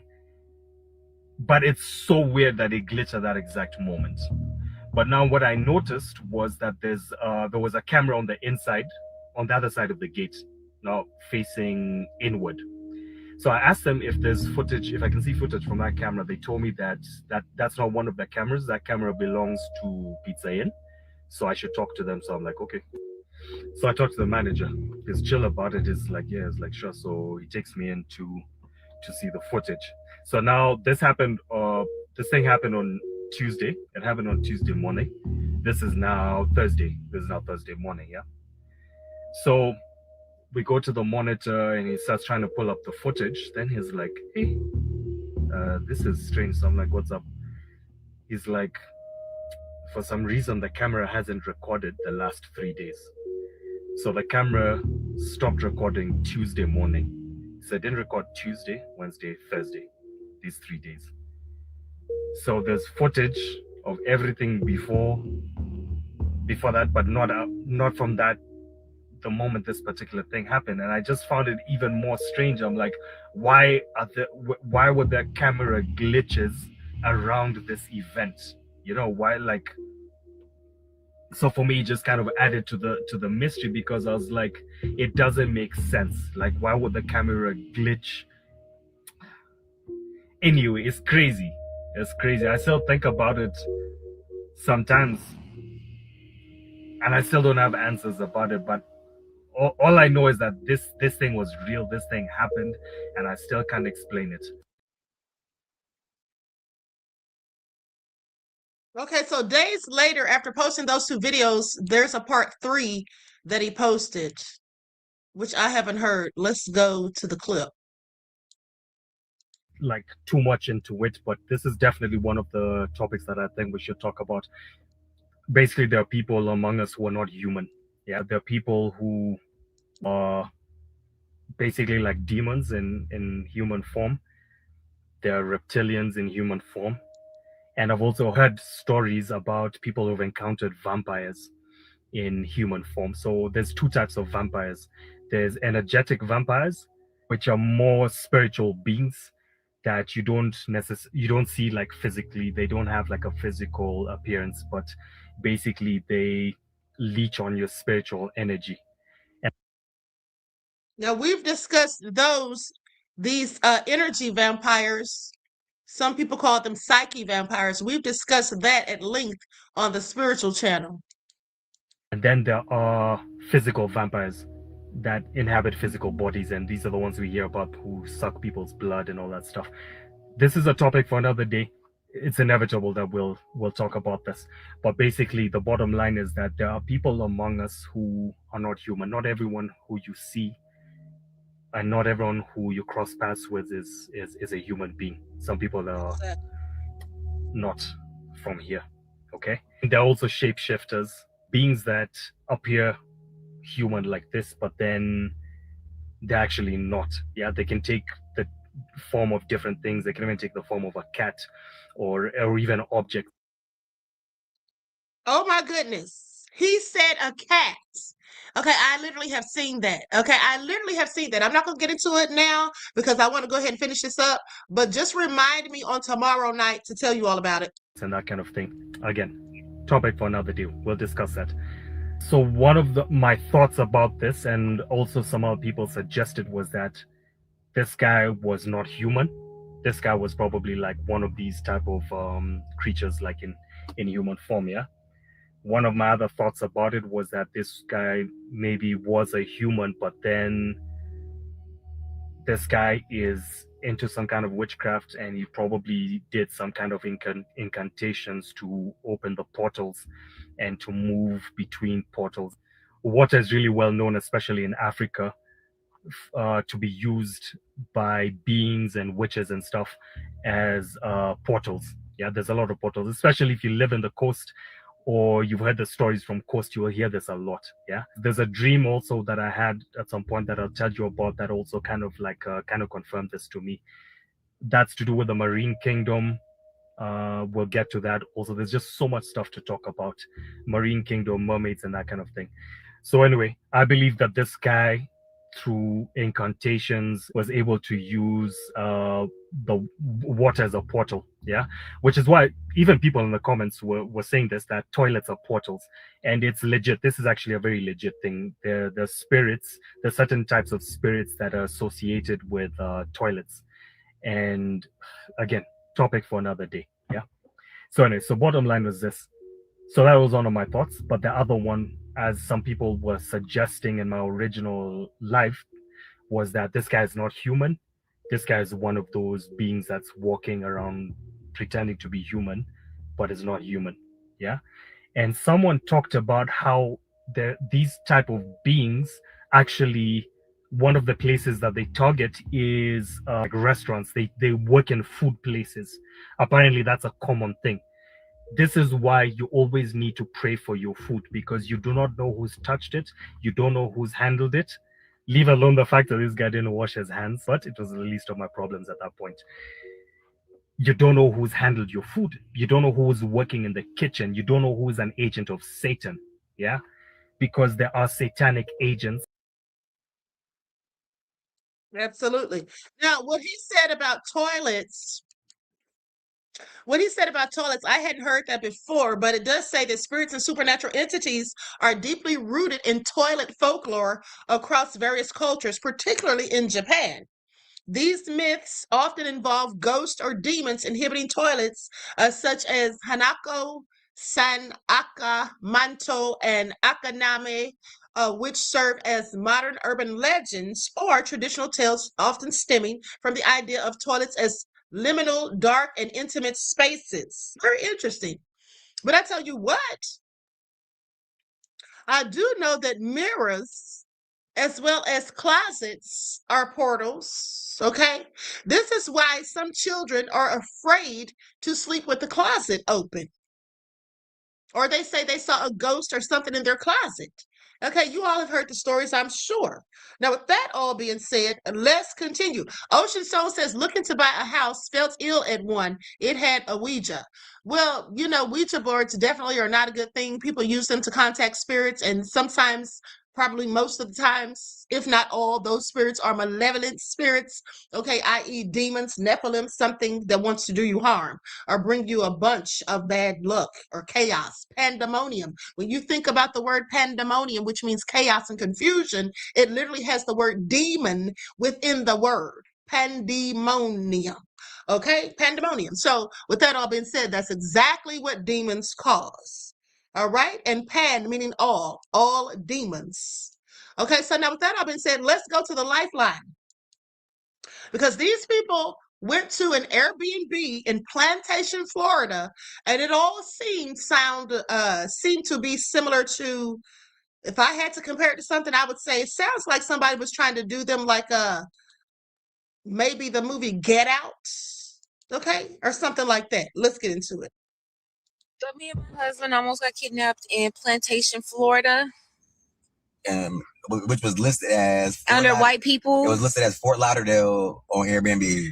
We had to call the cops to get out. The cops and the fire department. Airbnb don't want to give us a refund. They said we got to ask them for the refund. We got to ask the host for the refund, but and kept telling me the entire time I'm telling them that we are trapped inside this room and can't get through no door to get out of this house.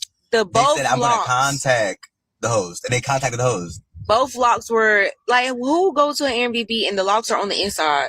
Like the locks are opposite. Like you can lock somebody inside on the outside. Like you will go through the house, get to the door. The door is already open. So that's what they said. The door's gonna be open, and they told us it's a latch lock from the inside. You lock from the inside. Okay, get there. The door already open. Okay, close the door. Latch lock from the inside.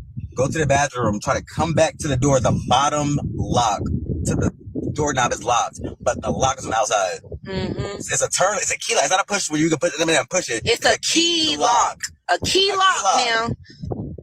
I never touched the outside of that door because the door was already open. Exactly. So why would that already be locked? Don't tell me I accidentally locked myself in here. Why would that already be locked from the outside? So when I shut this door, it's locked and I can't get out. Okay, that's fine. It's a door in the bathroom. Mm-hmm. Babe, don't worry. Call the people. I'm going to go to the door in the bathroom. Go to the door in the bathroom. The door in the bathroom is locked from the outside. The door in the bathroom leads to the backyard. Why is the lock on the outside? Couldn't anybody just walk to your shit and unlock it and come to the bathroom?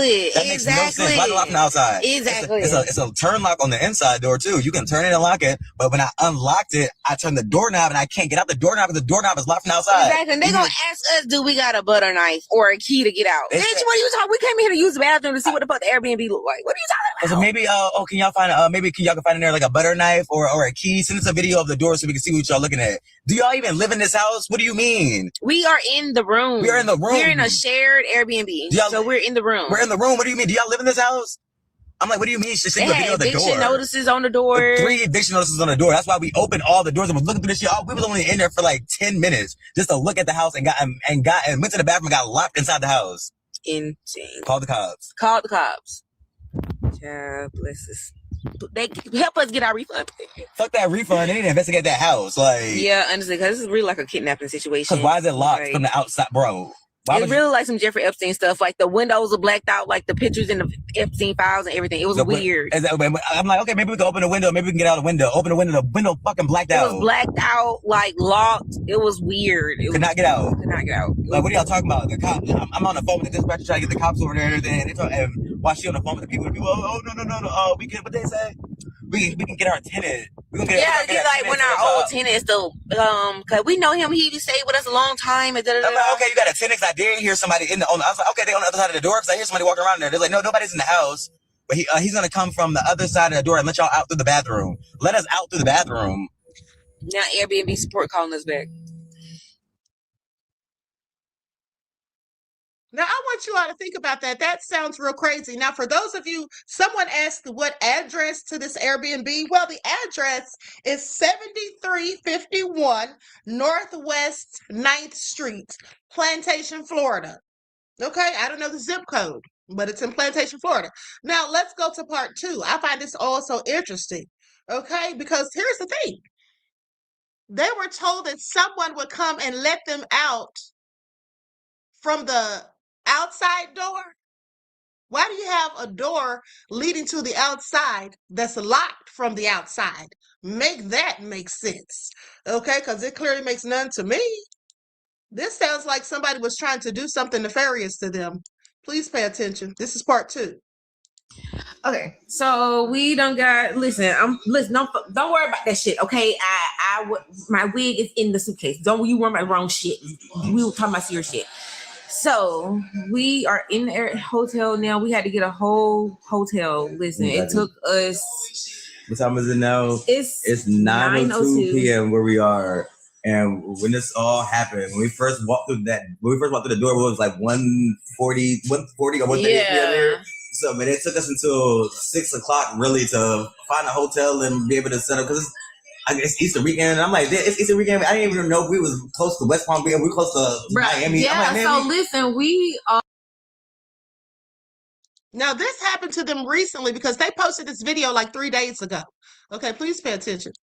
We first of all, we're coming down here for something that's sensitive to us, and so we are close to West Palm Beach area, Miami, Palm Beach. We already know what's going on with the Palm Beach P and all this Epstein, all this stuff. We already know what's going on. It's weird. But So, anyway, so how's that?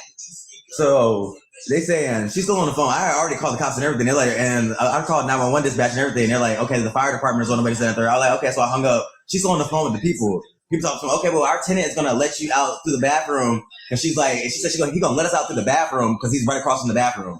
And I was like, what you mean? I'm like, I hope she don't think that I'm saying that we are locked out of the room. Mm-hmm. I'm like, how would he be right across from the bathroom? I'm like, is she talking about the bathroom in this room? Because the bathroom in this room, right across from this bathroom, is outside. So what are you talking about? No, he's gonna, because you guys are stuck inside the room, right? Okay, yeah, so he's gonna come through the. I'm like, okay. She was like, "This is impossible." It's impossible. Like she kept the whole time before I called the cops. She kept telling me that it was impossible. I sent them a whole video. I'm gonna post the video and everything, like how I sent the video of me trying to open the door. Like I was trying to open the door and tell him, like, hey, like I cannot open this door. And she's like, that is. No, I did see that clip. I didn't bother to upload that because it was just like a brief clip, like maybe 30 seconds at the most, where she's actually at the door. There's no sound or audio, but she's at the door trying to open the door, okay, and can't get it open. Possible. There's no way you could be stuck inside of that room. There's no way you could be locked inside that room. I said, what do you mean there's no way we could be locked inside of the room? There's a lock on the opposite side of the door and we can't open the door from this side. He automatically trying to break the door down. I'm like, hold on now. I was about to break the door down because I'm like, hold on, cause we, I don't want him to break the door down because, what if something is not like that? And then, you know what I'm saying? We have to pay for that in the end. So I'm like, hold on, don't break the door down yet. Just hold on, send him a message and then, but they were taking their precious little time. So then I got their phone number. I started calling them. Then they went to voicemail twice. Like they were sending me the voicemail. So then they ended up calling me back from a different number that was listed from the Airbnb. But they wrote it in the message like, this is me calling you from 404 some fucking number. So then I answer and then that's not how it's all started. I'm telling them like, like we're in Miami. Oh, we're like an hour away. We just left. There's no way you could be stuck in the room because I left the door wide open and we just left about like 30 minutes ago. But we're like an hour away in Miami. I don't even know how far Miami is away from where the fuck we were. Bruh. But anyway, talk about some letting I'm like, okay, so across from the bathroom, yeah, he's gonna let you guys out through the bathroom. I'm like, how is he gonna let us out through the bathroom? Exactly. So at this point, it's like, okay, so I start hearing at this point, I'm not on the phone 911 no more, but I start hearing a voice and footsteps through the inside of the house on the opposite side of the door that we can't get through. Footsteps that I said, I'm like, okay, she said that he was gonna let us through the bathroom. I hear somebody coming from this side. The bathroom is over here. We have to be letting us out this door. Why do I hear somebody coming from this side? And then then I start hearing somebody at that door. But I got kind of scared because I'm like, why is somebody at this door twisting the door now when you told me somebody was going to let us through the bathroom? At that same time, somebody just comes in through the bathroom. A random man just comes in through the bathroom in an orange shirt. He's like, oh, you got yourself locked in here? And as he's saying that, somebody else is talking from the other door on the other side. I'm like, oh, fuck no. I'm like, okay, yeah, whatever. He's like, can you flush that toilet? I flushed it. I'm like, what the fuck?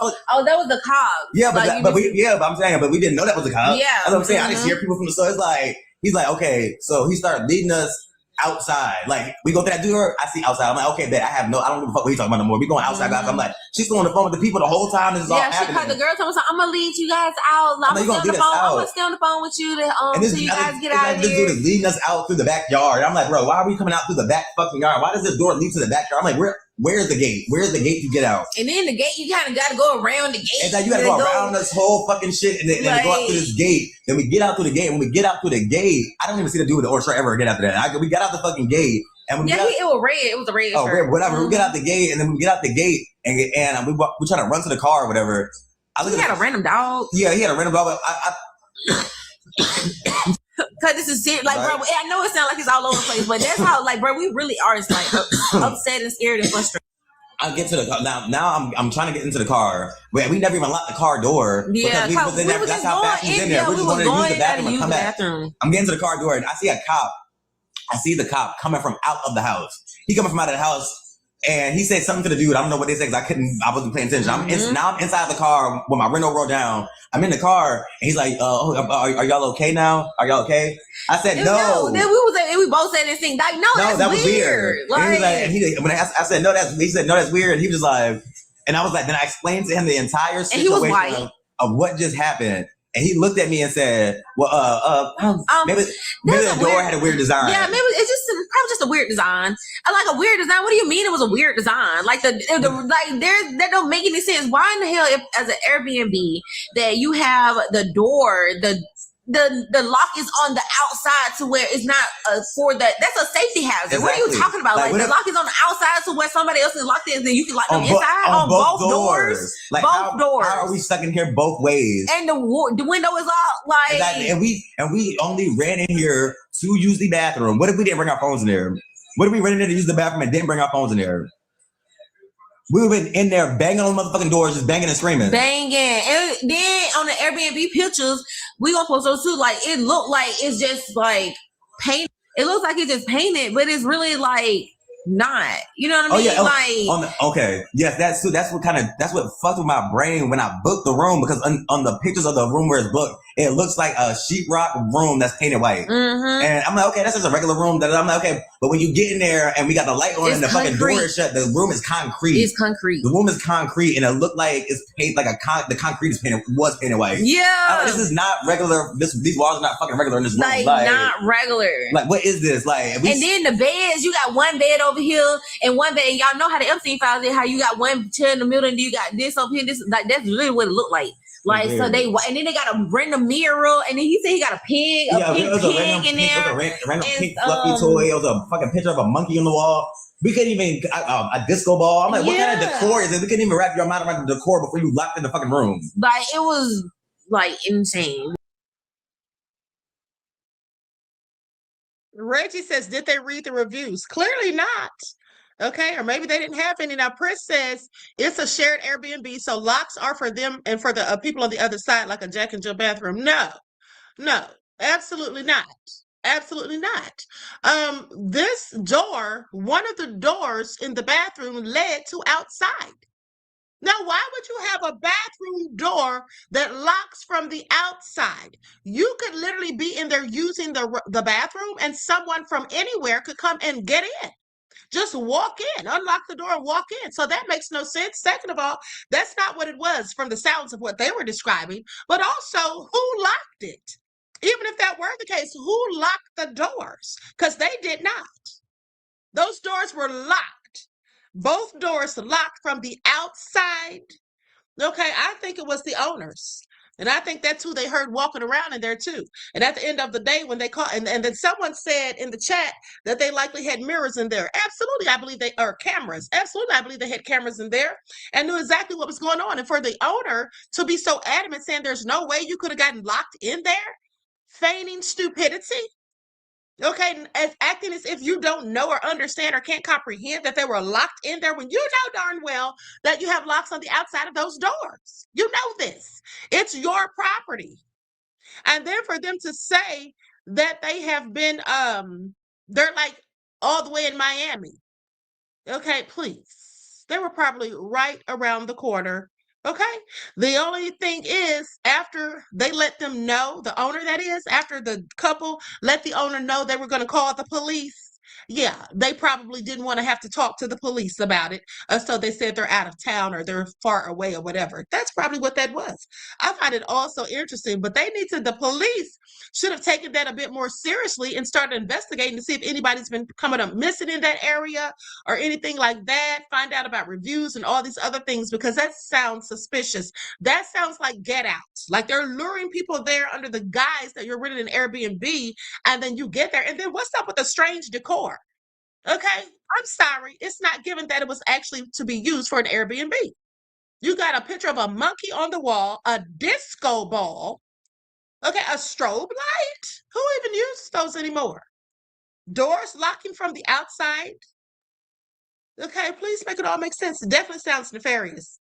Okay, that's a lifeline for you all. Please make sure that you Look at the reviews, that you check thoroughly Airbnbs before you go in there. Okay. See what other people are saying about it. That's very important to do.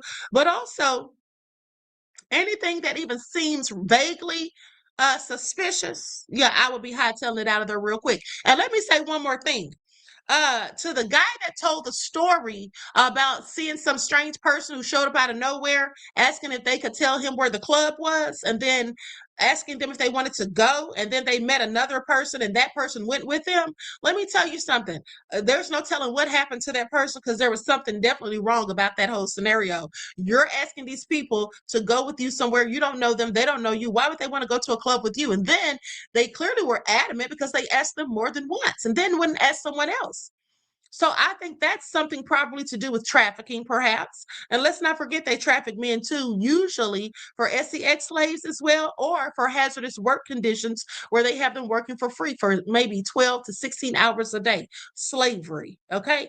But here's the thing. I saw a story days ago where this young woman and her friends went on a trip somewhere, I forget where, and they met this guy who seemed nice enough. Now, mind you, they were renting a hotel, I do believe, and they had a driver to drive them around.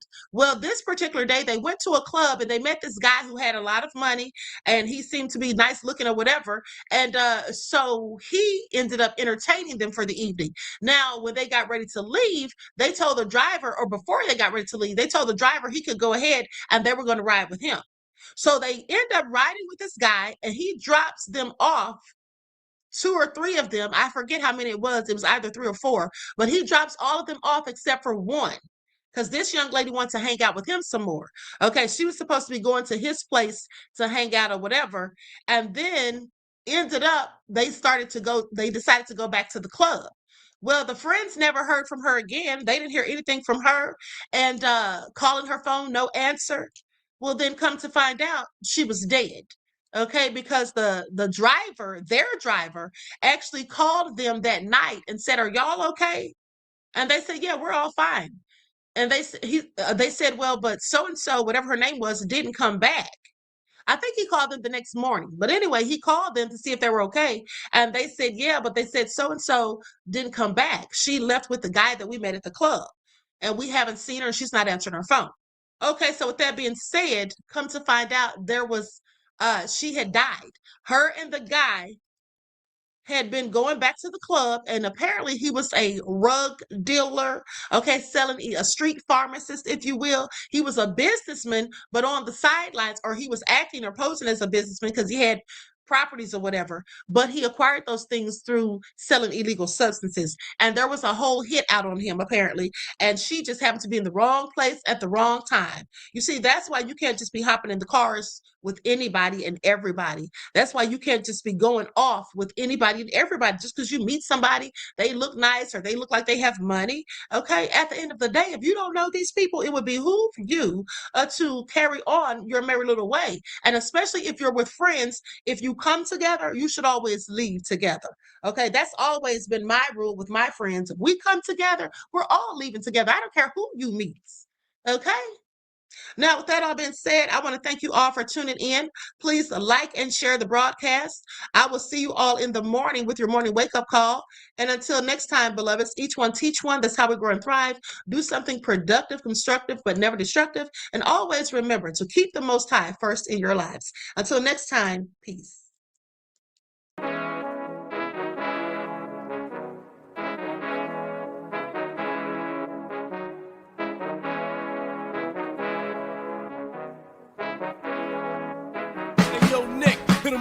Gold all in my skin, God all in my blood, kings all in my circle. You touch one of mine and you're done. They show no love for the queen. Why you hating on me? Is it cause I'm free and I got Malcolm X in my jeans? I got dreams like King Luther, shed blood like Kunta. You ain't helping my people, I ain't got nothing to say to ya. I want all the smoke like hookah. Talking reparations, America won't be great until they give us compensation. I'm like, I'm the hottest right now. See a bunch of lames out here trying to jock on my style. They be doing too much. I'm the queen, it's too easy. It's like they all at Popeyes, how they be talking so greasy. I just sit back and laugh while these haters get madder. So nefarious how they don't want my pockets with cheddar. I tell them they can do better. These snakes in the grass can leave a bite on your ass, cause y'all be trusting too fast. I got my foot on the gas, other one on they necks. Dropping receipts on haters, you better show some respect. I'm never facing regrets, we only facing the threats. Running through every challenge like a relay, break no sweat. It's a cold game, so I got that blanket with me. Now that my people awaken, ain't no going to sleep. I do not play by my piece, this time I'm playing for keeps. You talking slick, but when I see you like them ends, we gon' meet. And I got gold all in my skin, God all in my blood, kings all in my circle. You touch one of mine and you done. They show no love for the queen, why they hating on me? Is it cause I'm free and I got Malcolm X in my jeans and I got gold all in my skin, God all in my blood, kings all in my circle. You touch one of mine and you done. They show no love for the queen, why they hating on me? Is it cause I'm free and I got Malcolm X in my jeans and I got